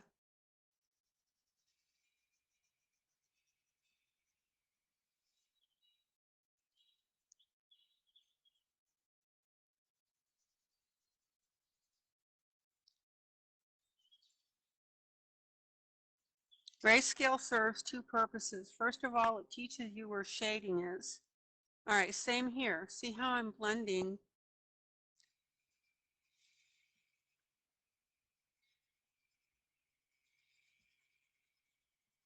that darker brown into that light gold that I put down earlier, and then going over the entire thing.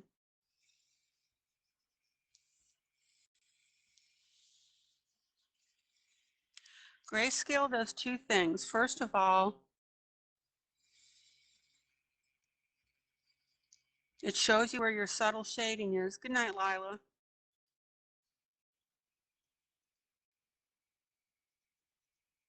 And then it allows you to be more artistic with your coloring because you're getting the combination of the gray and your pencil adding to the entire picture. See how I'm softening that now by just going it over with my finger?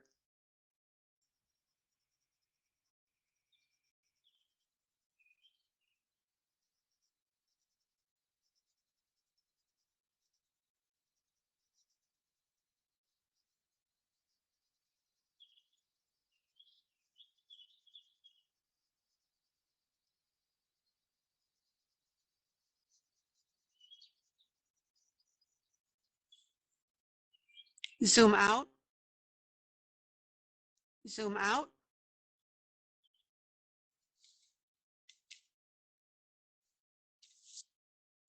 So what do you guys think? Isn't that beautiful? Now, this all needs to be blended. It's too harsh right now.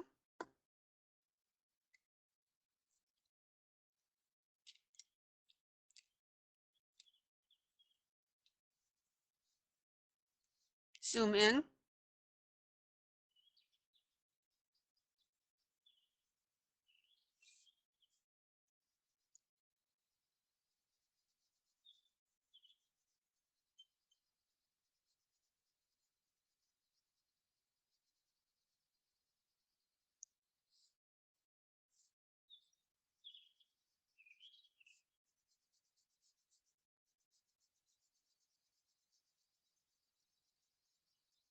Now notice how on the longer strand of hair where I've got both the light gold and my medium brown.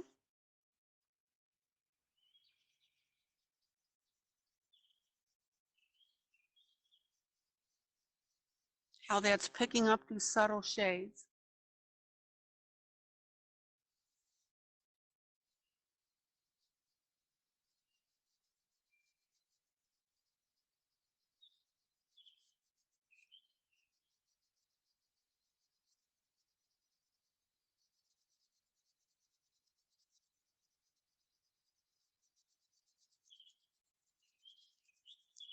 And also notice, this is my medium brown that I have right now, that I'm also using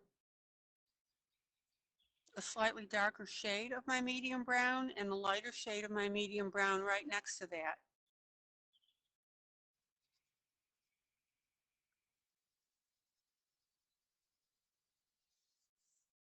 So again, that's where my dimension comes.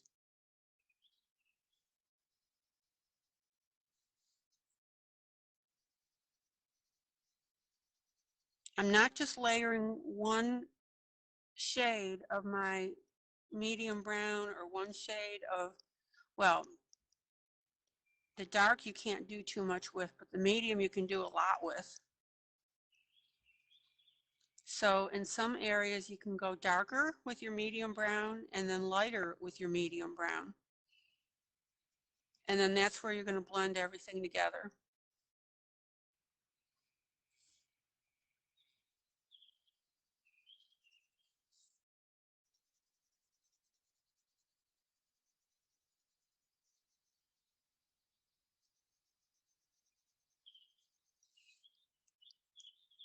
And of course, I'll be blending this because right now it's pretty patchy, right?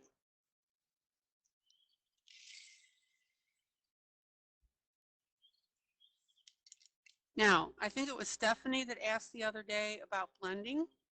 Blender pencil, yes, but you can also blend.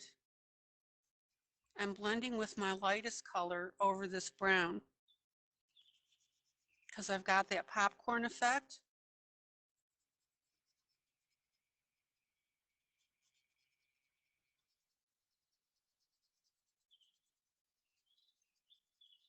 You can blend with one of your pencils. You can blend with a blender pencil. You can blend with a white pencil.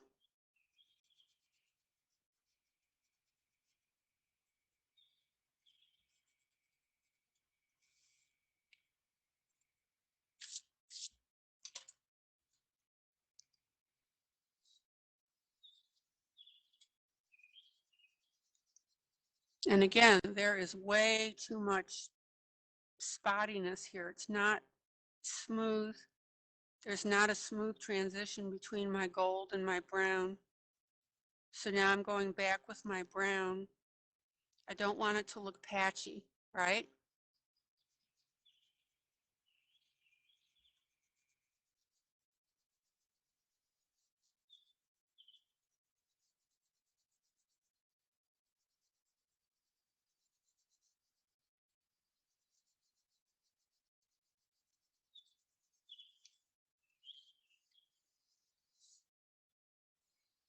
Zoom out.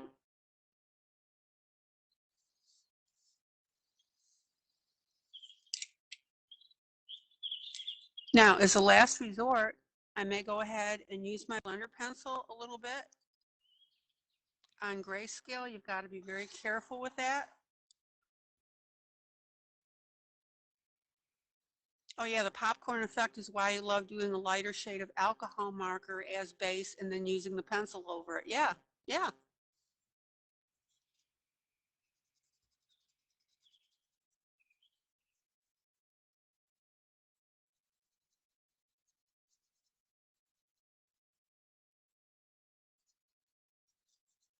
And you can use your watercolor, your water-based markers as well to do the same thing.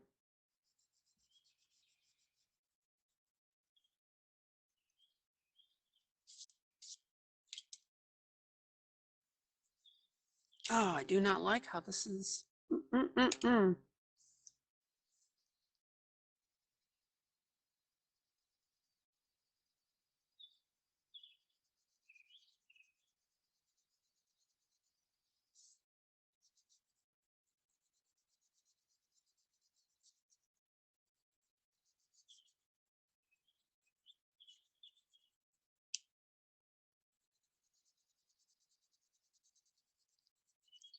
So right now I'm going over this with my medium pencil just to make all this transition softer.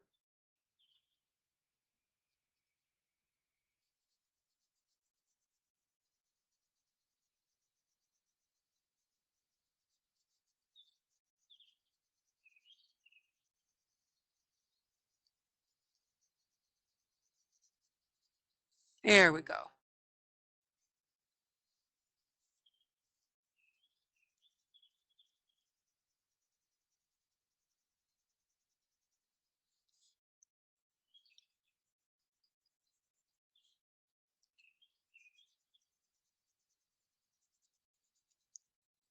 Anywhere that you have areas that is the lighter part, you need to transition into that color.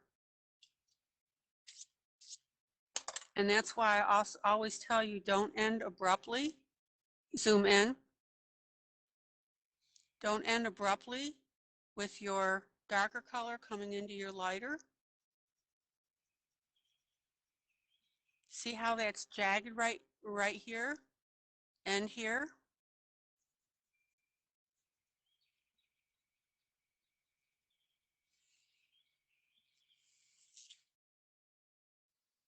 Same with up here. We've got it jagged with here with the brown, and same at the bottom.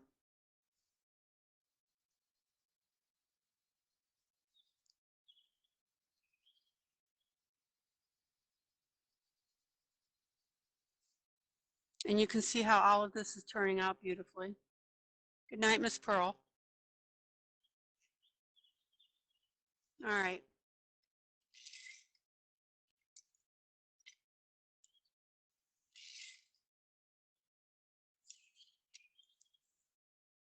So I've got some shadow in here.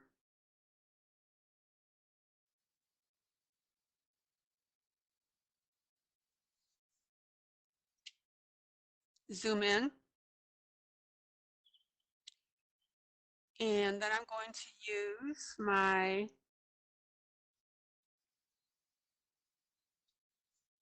medium browns.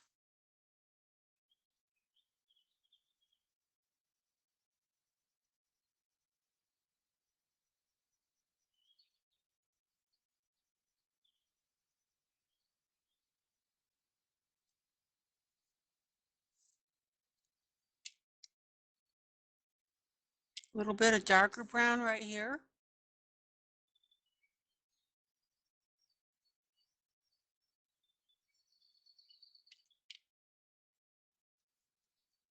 Good night, Michelle.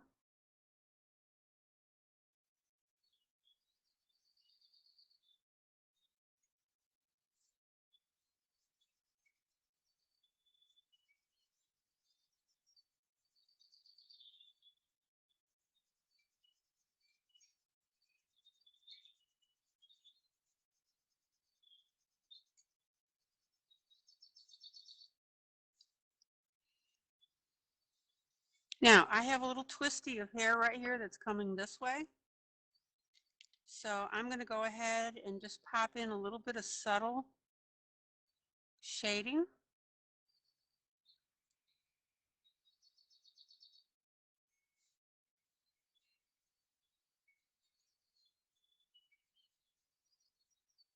This is my darkest brown at the moment.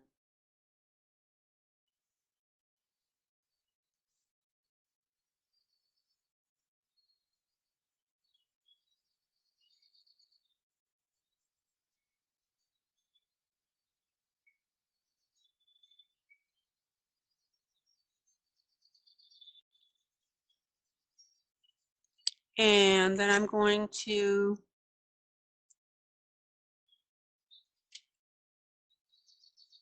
blend that with my medium brown. No blender pencil. I'm using my medium brown in little teeny tiny circles to get rid of that popcorn effect.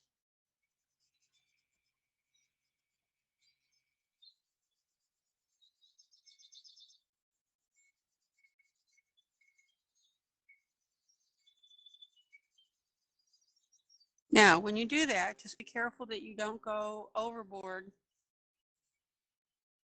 with your brown.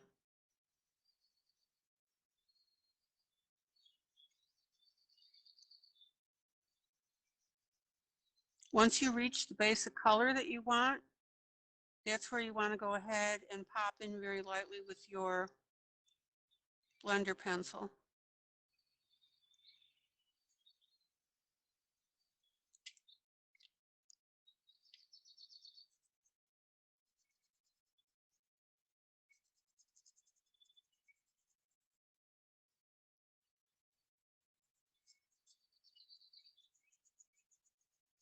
Again, we don't want any stark transitions.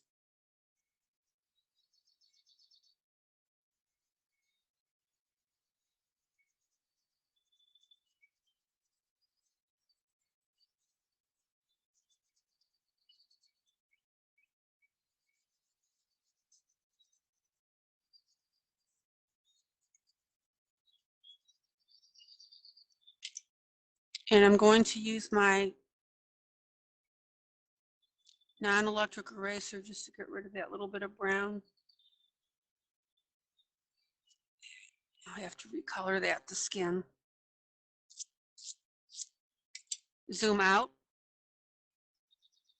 Zoom out.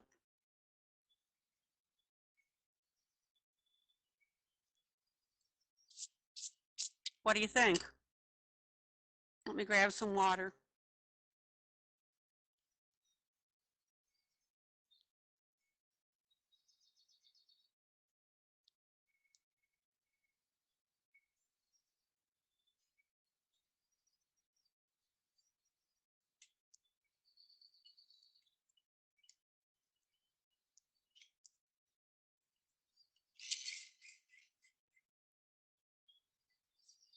Okay.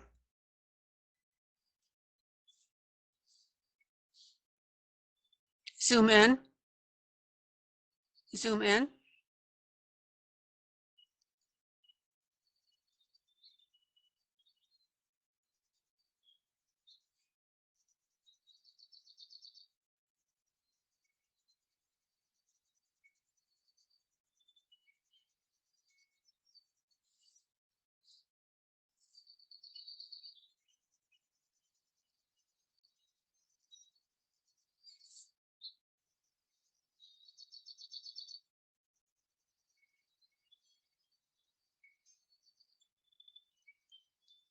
Now I've got one piece of hair here crossing over this piece of hair.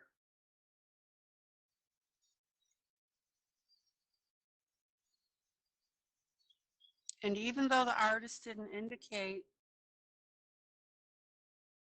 with the darker grayscale, I'm going to go ahead and add just a little bit of shadow there with my darkest pencil.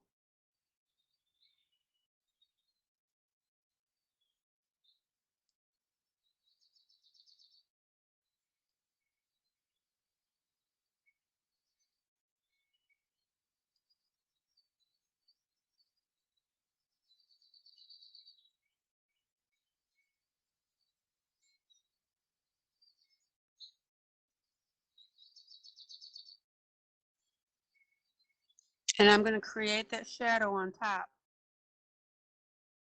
Or not on top, but with that top piece.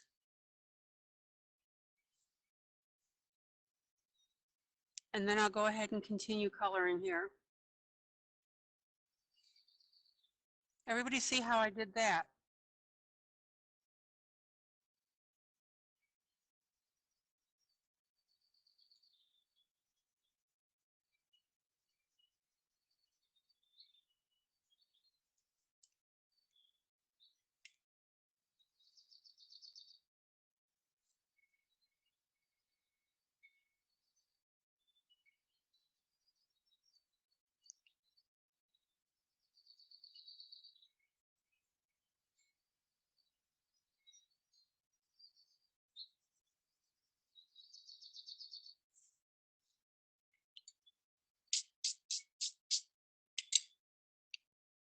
So now now this is unblended right here, so I'm still working on that, but see how with that shading, now I've got this piece of hair popping up.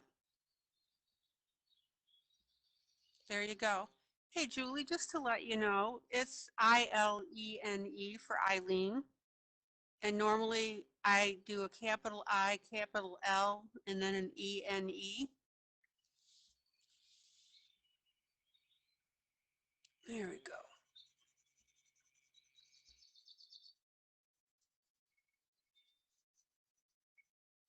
And now I'm going to go ahead and blend this area here. Night, night, Julie. So glad you could make it.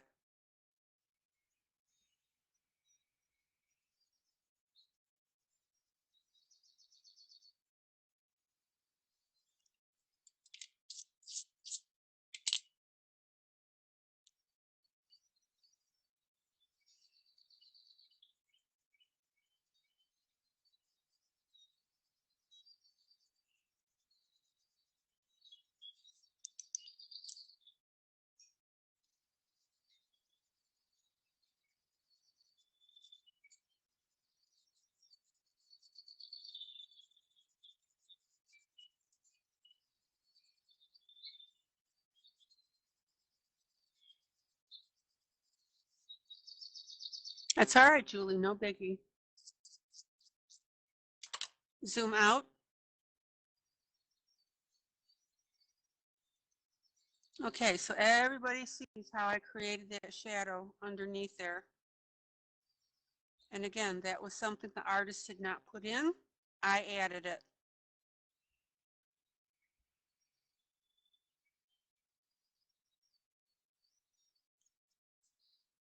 Okay.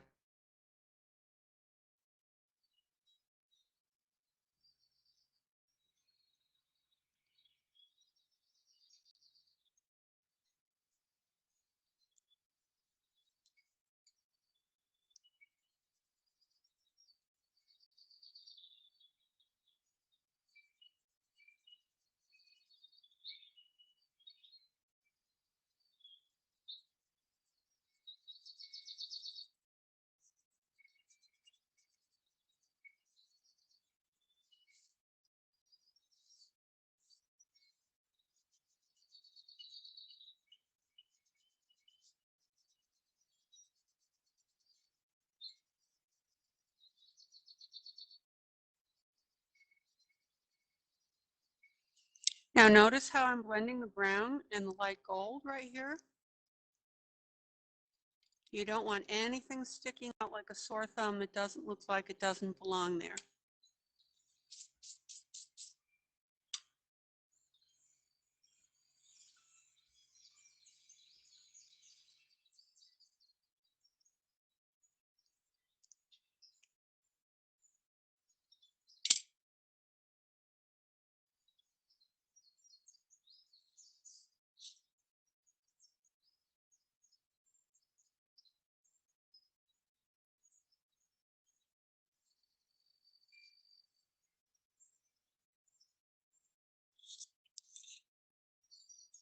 And if you're not sure, zoom in, zoom in. If you're not sure where some hair is going,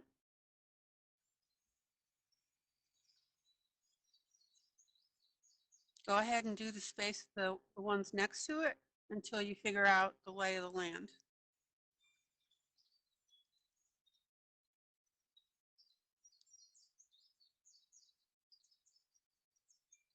So I put down my medium brown, and now I'm going back over it with my lighter gold to make everything come out smoothly.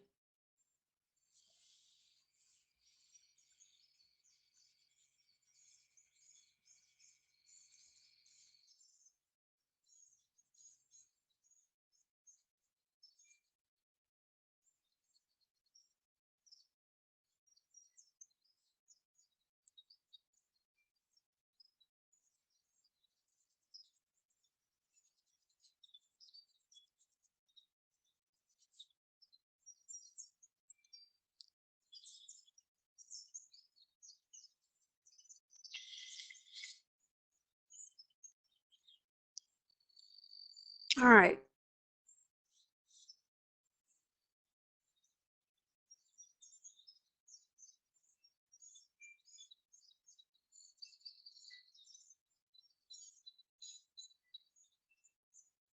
And again, when you're laying down one color, this is the medium brown. You can do a darker medium brown and then lighter around it.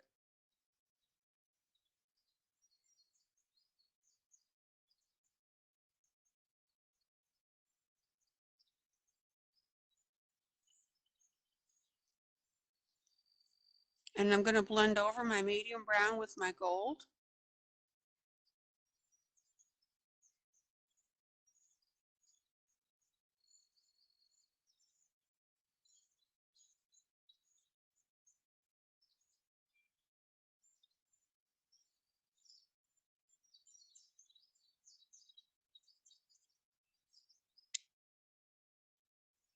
Oh, you're working on tiny strands of hair in your grayscale, Wanda? Yeah, cool. Now, darkest brown underneath where the hair crosses.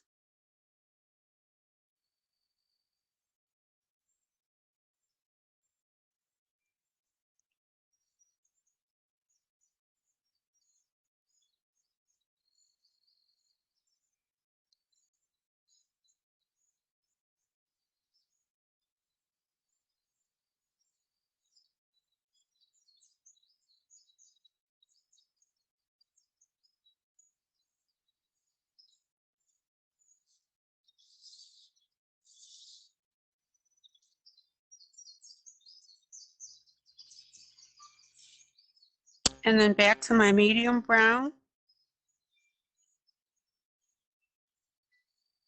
Blend that in.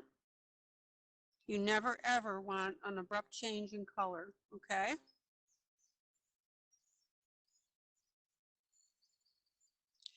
Excuse me.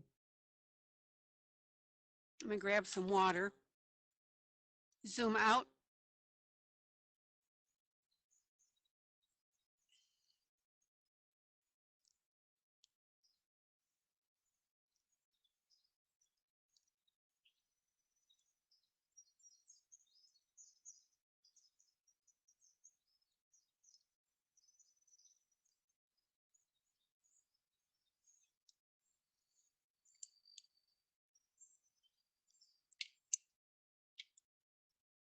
And then this area here where I've got my medium brown and my dark brown,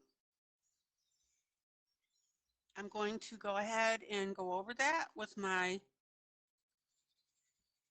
lightest gold, teeny tiny circles.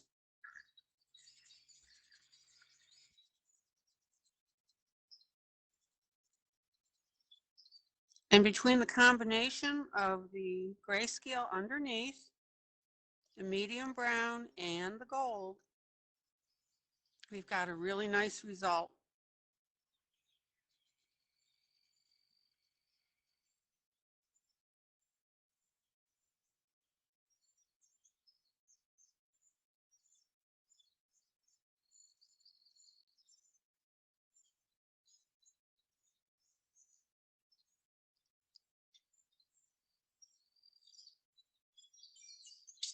Do you have a fine liner, Wanda?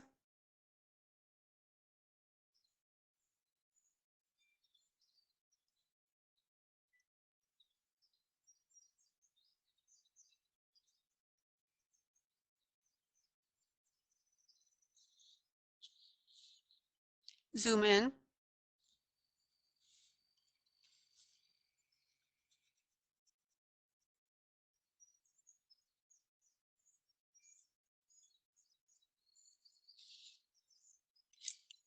All right, so here's my gold.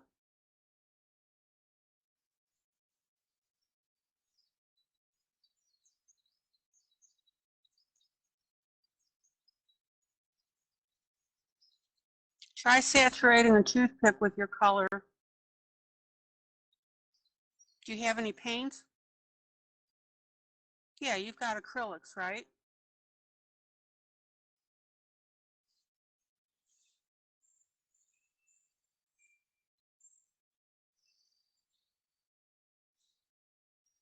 Use a toothpick and your acrylic paints.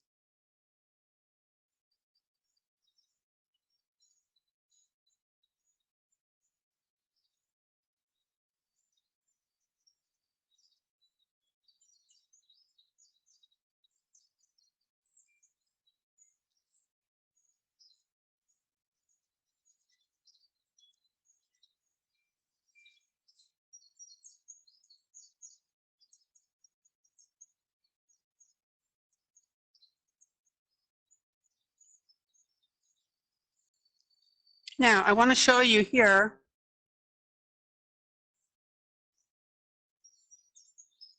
that I'm outlining this with a darker brown because I want to indicate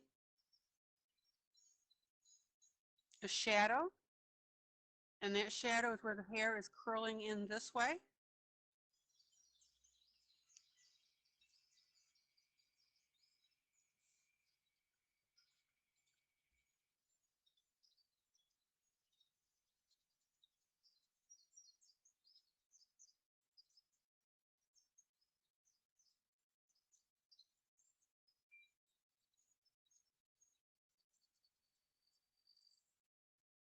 Zoom out. Everybody see how I've got that little curl now showing up?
So nobody zoom in on the lips.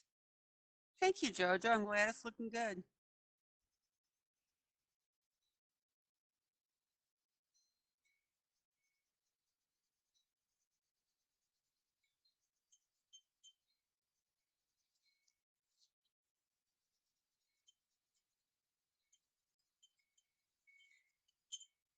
So notice now I'm adding my medium brown where the grayscale indicates it. And then I will go back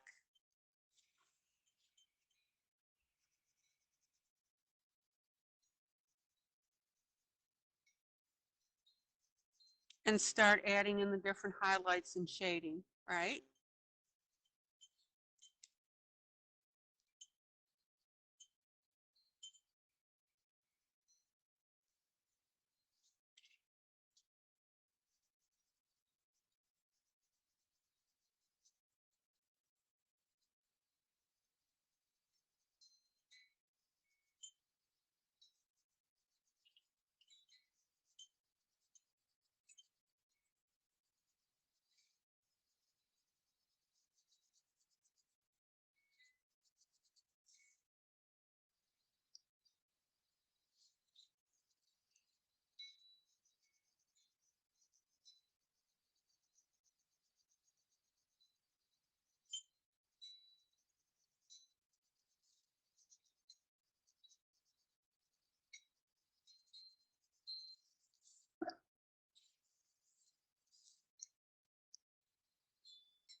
And again, guys, where I'm working on my medium gray right here, you can use two values of it, a light and a dark.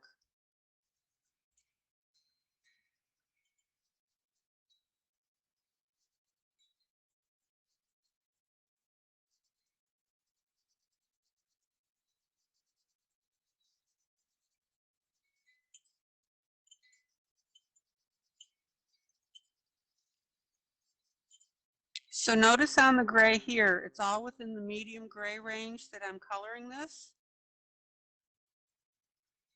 But I'm doing a lighter version and a darker version of it with my pencil.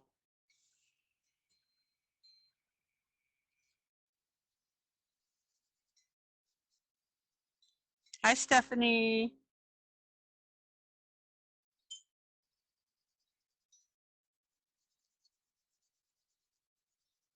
So medium grays, medium pencil for two shades of my medium pencil.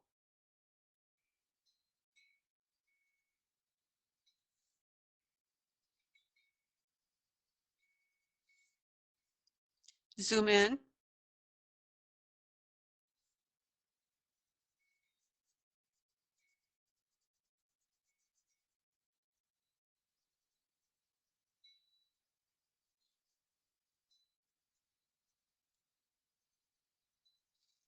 Now, the neat thing about this particular image is we've got lots of hair going in lots of different directions, which gives us an opportunity to do all this shading. It's not like it's just all going in one direction.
And notice how I'm going over everything in my gold tones, my gold pencil,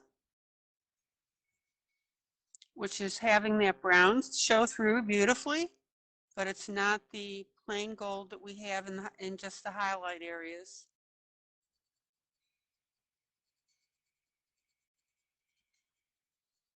So what I really want you to see here is there are so many ways to make the shades. I have a light and a dark of my medium brown. In some areas, I'm putting my medium brown down and putting the gold on top of it.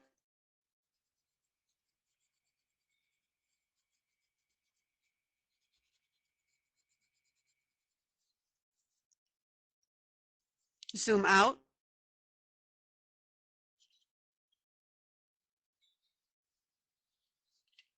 Okay, Jojo.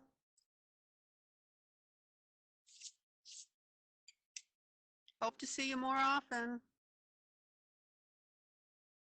Don't forget we go to video so you can watch the rest of this.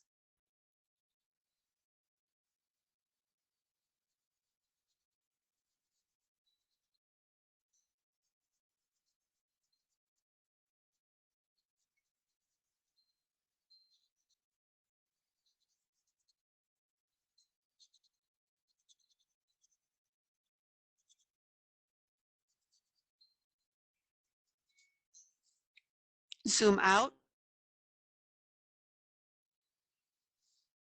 Everybody see how drop dead gorgeous that hair on the left looks now? Questions, comments?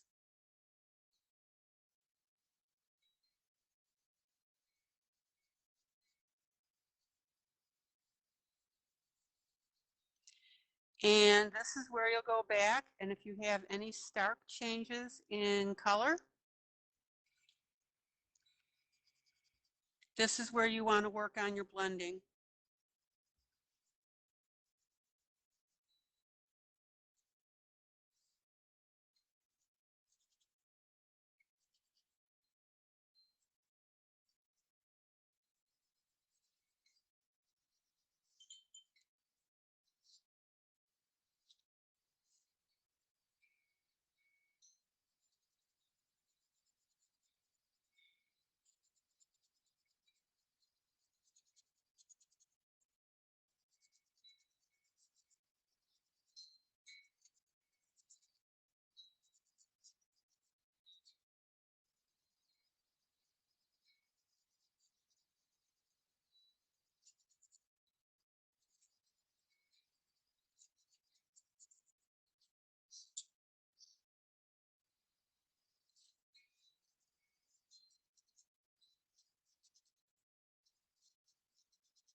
So guys, thumbs up, thumbs down so far.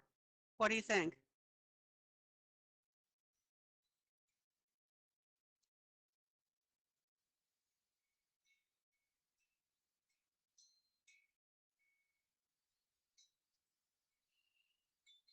Okay. Questions, comments?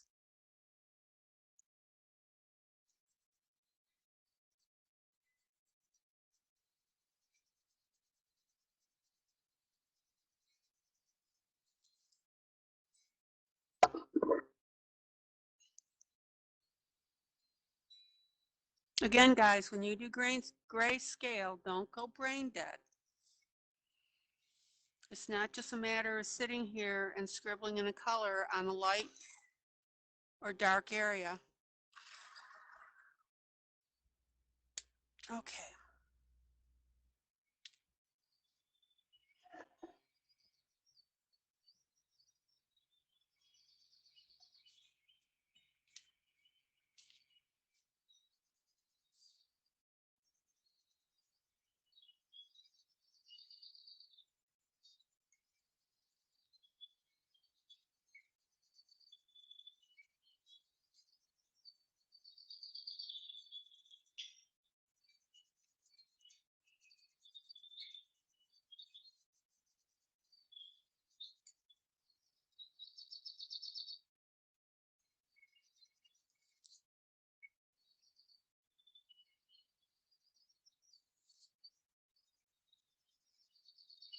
So now I'm going to do the same thing. Now notice all this grayscale here is considerably darker, right?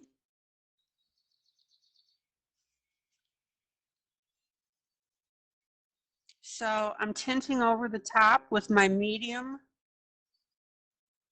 brown.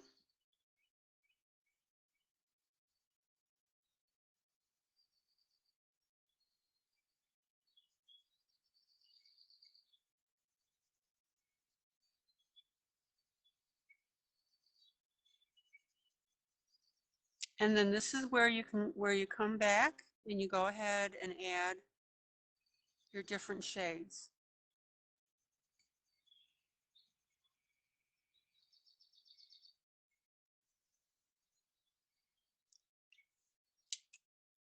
Now, again, the artist did not indicate this.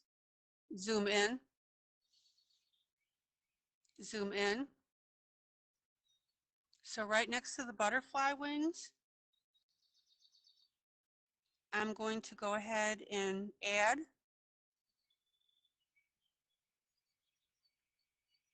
my darkest brown to get that shading in there like a shadow.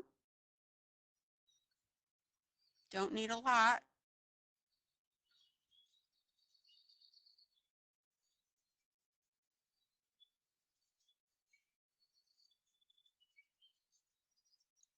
And then I want to tamp down this gold a little bit. So I'm going ahead and putting my medium brown on top of that.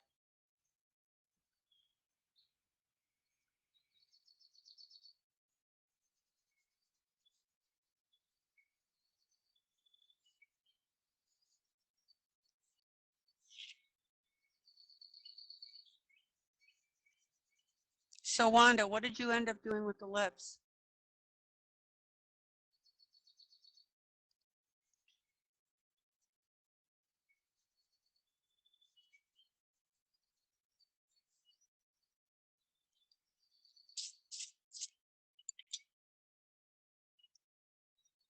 Okay. So now, as we're moving down here on the hair, I've already gone in and done a lot of the dark areas.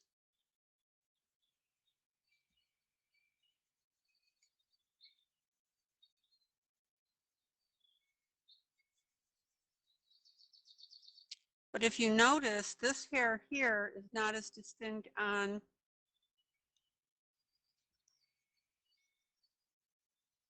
this side as it is on the left.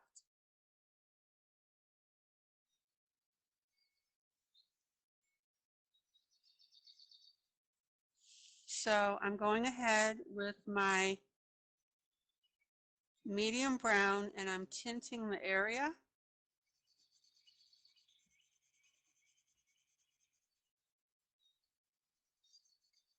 And for those of you that don't know, the tinting means I'm coming in lightly.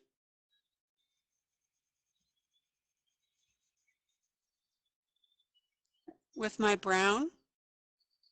And then I will go back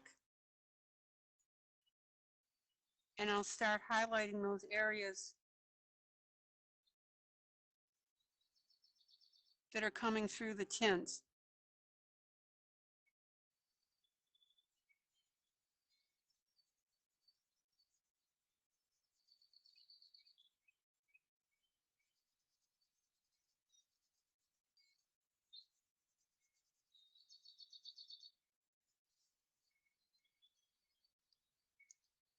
Zoom out, zoom out,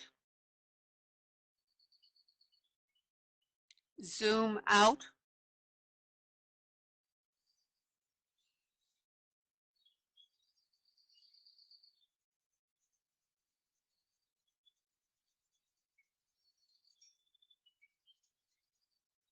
Now we've got all sorts of shadows going on here and not necessarily any clear definition of what is what.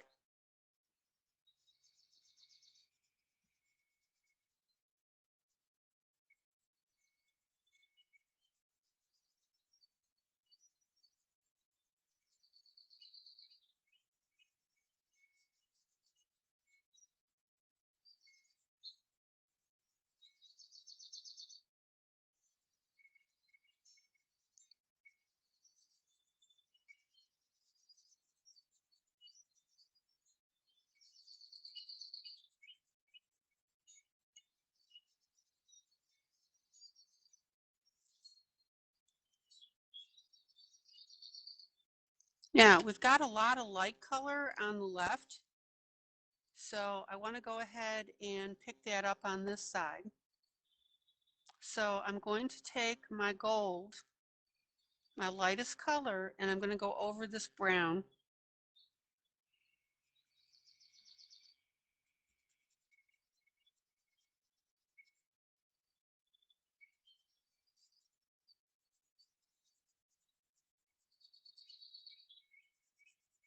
And notice at the top how we have this nice lighter gold sheen.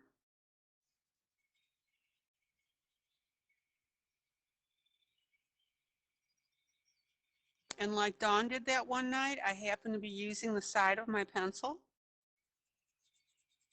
because I've got so much pencil now laying down on this that I don't want to scrape in little indents by using the tip.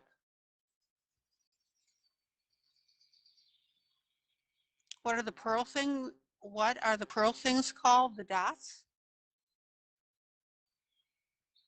on the eyes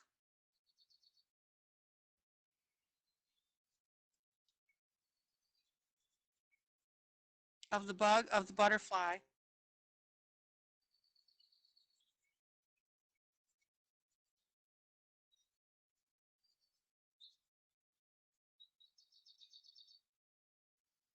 Oh, the paint pearls. Yeah, it's called Liquid Pearls, is the one brand by Ranger. And the other is the Nouveau, NUVO, Crystal Drops.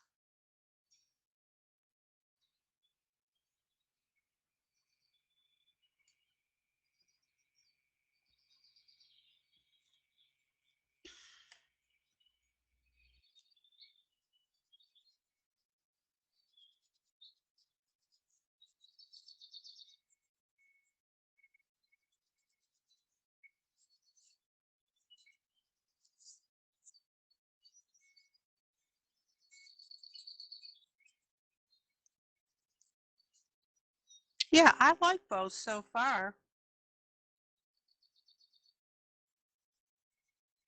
In the Nouveau, you get a lot more, you get a full ounce instead of a half ounce.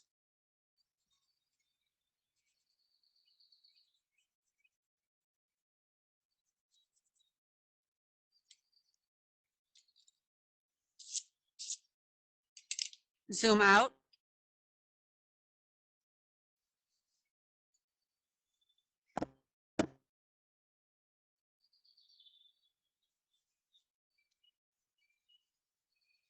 Now, if you have an area of your gold, again, that's a little bit too brassy or shiny,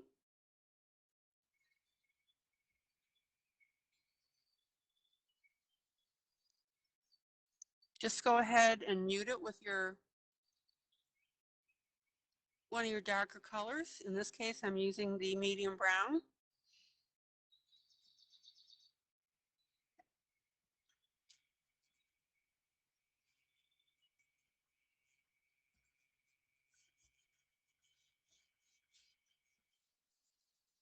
And again, the hair on the right-hand side is not as defined as the left, which is fine.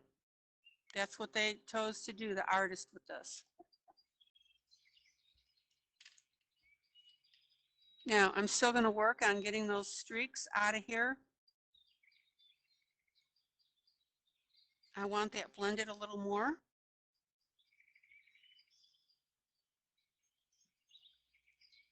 So I'm using my darkest color in this instance to go ahead and take care of that.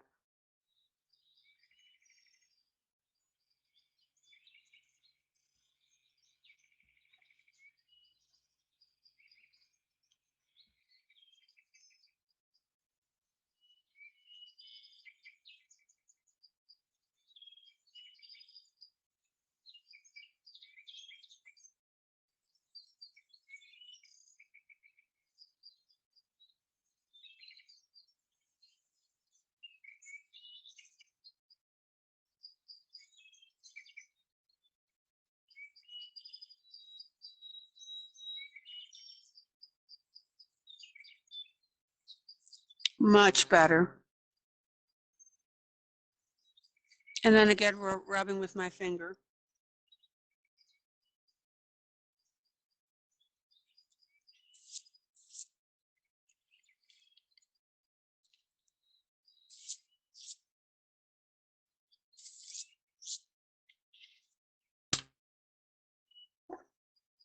So you can see what a beautiful piece we have now.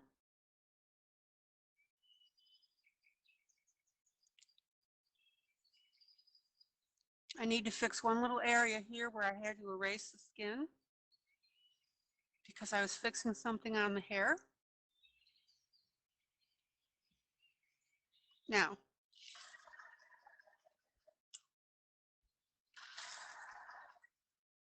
we want to go ahead again and make sure that we don't have any popcorn effect.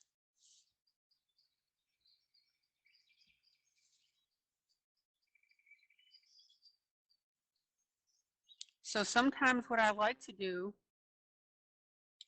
is come back in with a white pencil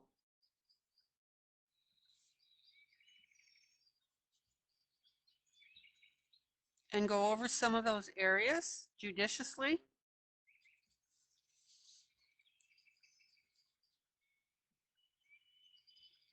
You can also come in with a blender pencil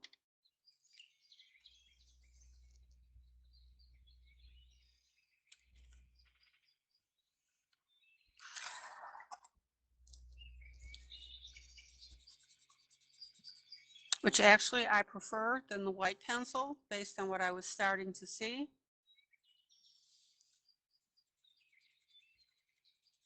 And this is where you want to go ahead. Now, you don't scrub. Do not scrub. You want to just do this very lightly and do it enough to smooth out your areas. And a very effective way is to work in little circles.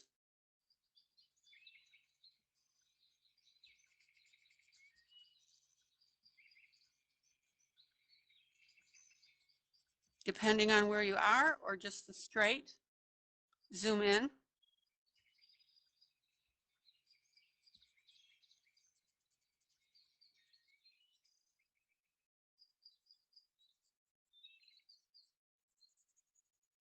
To go ahead and get out that white stuff. Now, don't go nuts with your blender pencil and only cover those areas that you absolutely have to.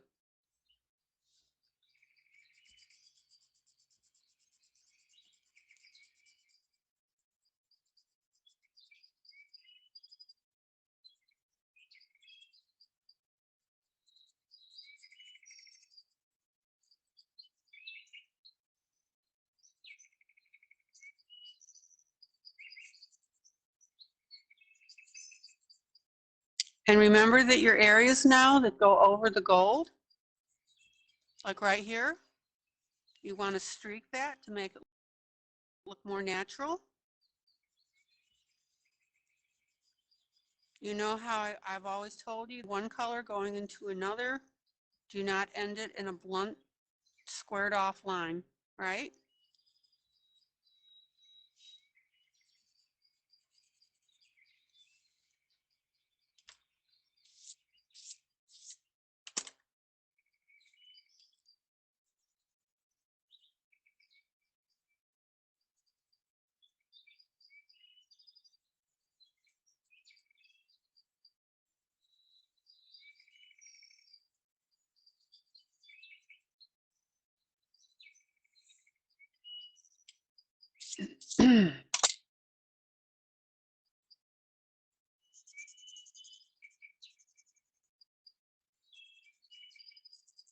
And as you can see, I'm getting a really, really soft look on this hair.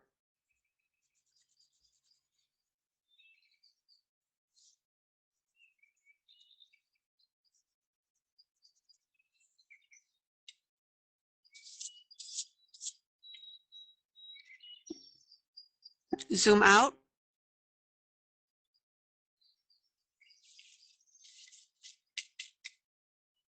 Questions, comments, thoughts?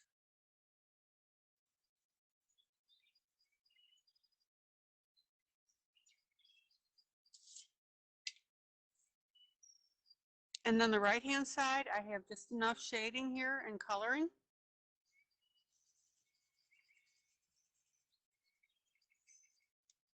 Author really didn't distinguish any ringlets, hard to say, on this side.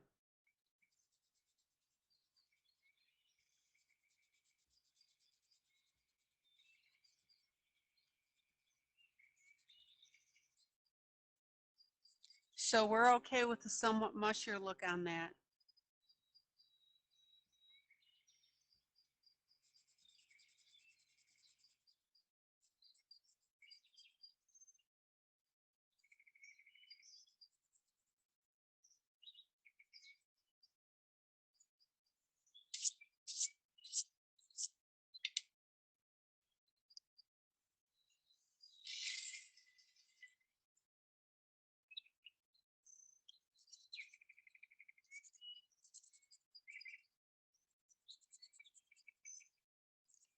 Now, you'll want to be careful on your blending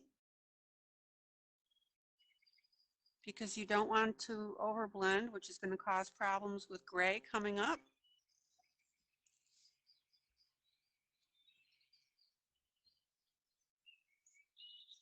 And again, guys, not difficult. Follow the map, but make it your own trip, right? Grayscale is a road map.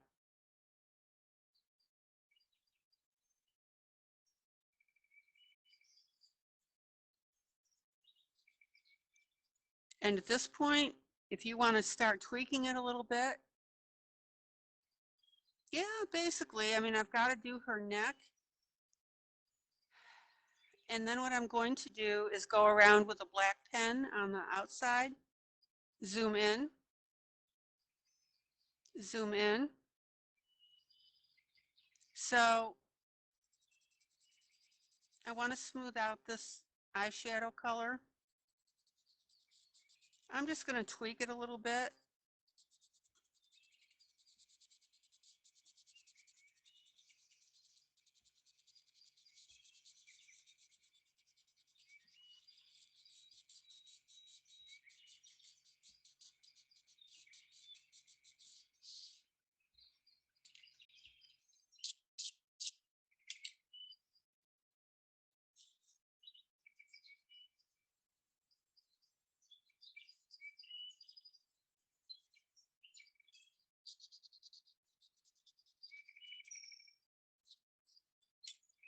And guys, remember when you do the eyes above here, let me see if I can grab the proper color real quick. Is, we need a blue, we need a blue. Hold on, hold on, hold on.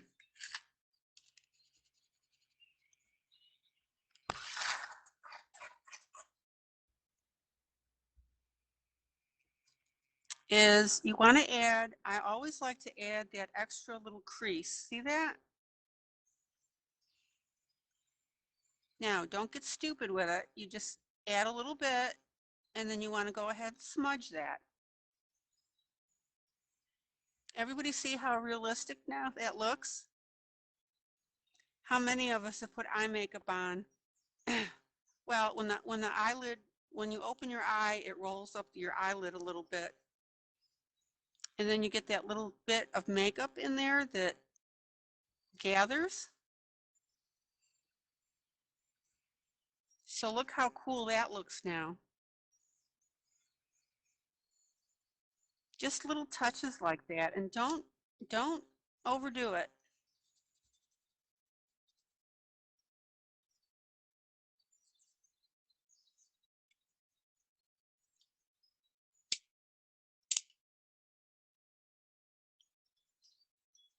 Zoom out, zoom out. So look how much better that looks now that we put that little crease on there, okay? Now, I might play with the butterfly just a little bit and darken up a few things.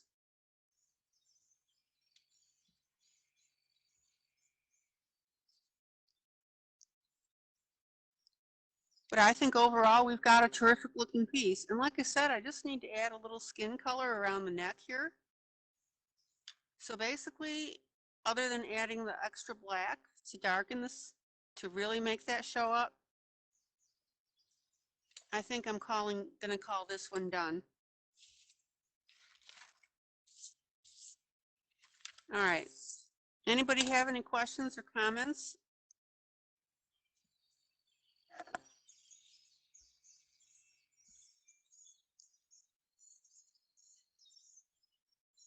Gorgeous, gorgeous piece, guys.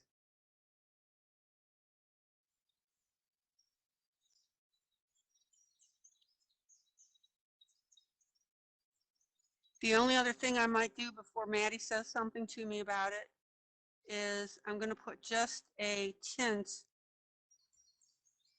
of brown on the eye, just to dull that white a little bit. I mean, you could put brown, you could put a little gray on there, just whatever. There we go.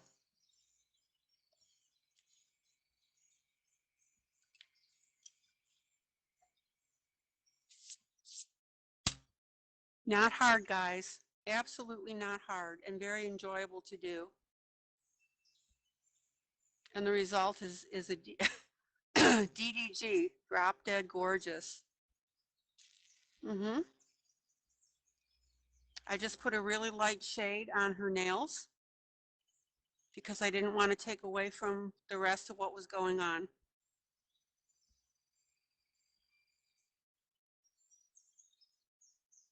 Drop dead gorgeous. That's right. And again, don't be afraid to take your finger now and just rub over that whole thing to soften it. You're not going to ruin it at all.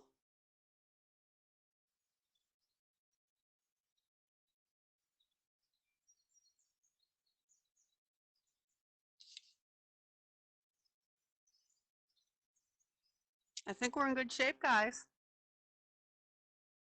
Okay, I don't want to start a new project because it's like 12 minutes to 10. So don't forget to be here tomorrow. Don't forget to be here Thursday for Jeff. Lots of stuff coming on. All right, guys. Love ya. This is ILene Vick for Teaching Adult Coloring with ILene Vick. I hope you learned something tonight. I will reschedule Melba.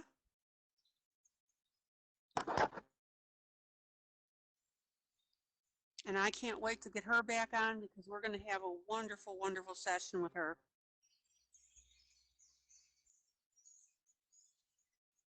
All right, guys. Love ya. Take care. Bye.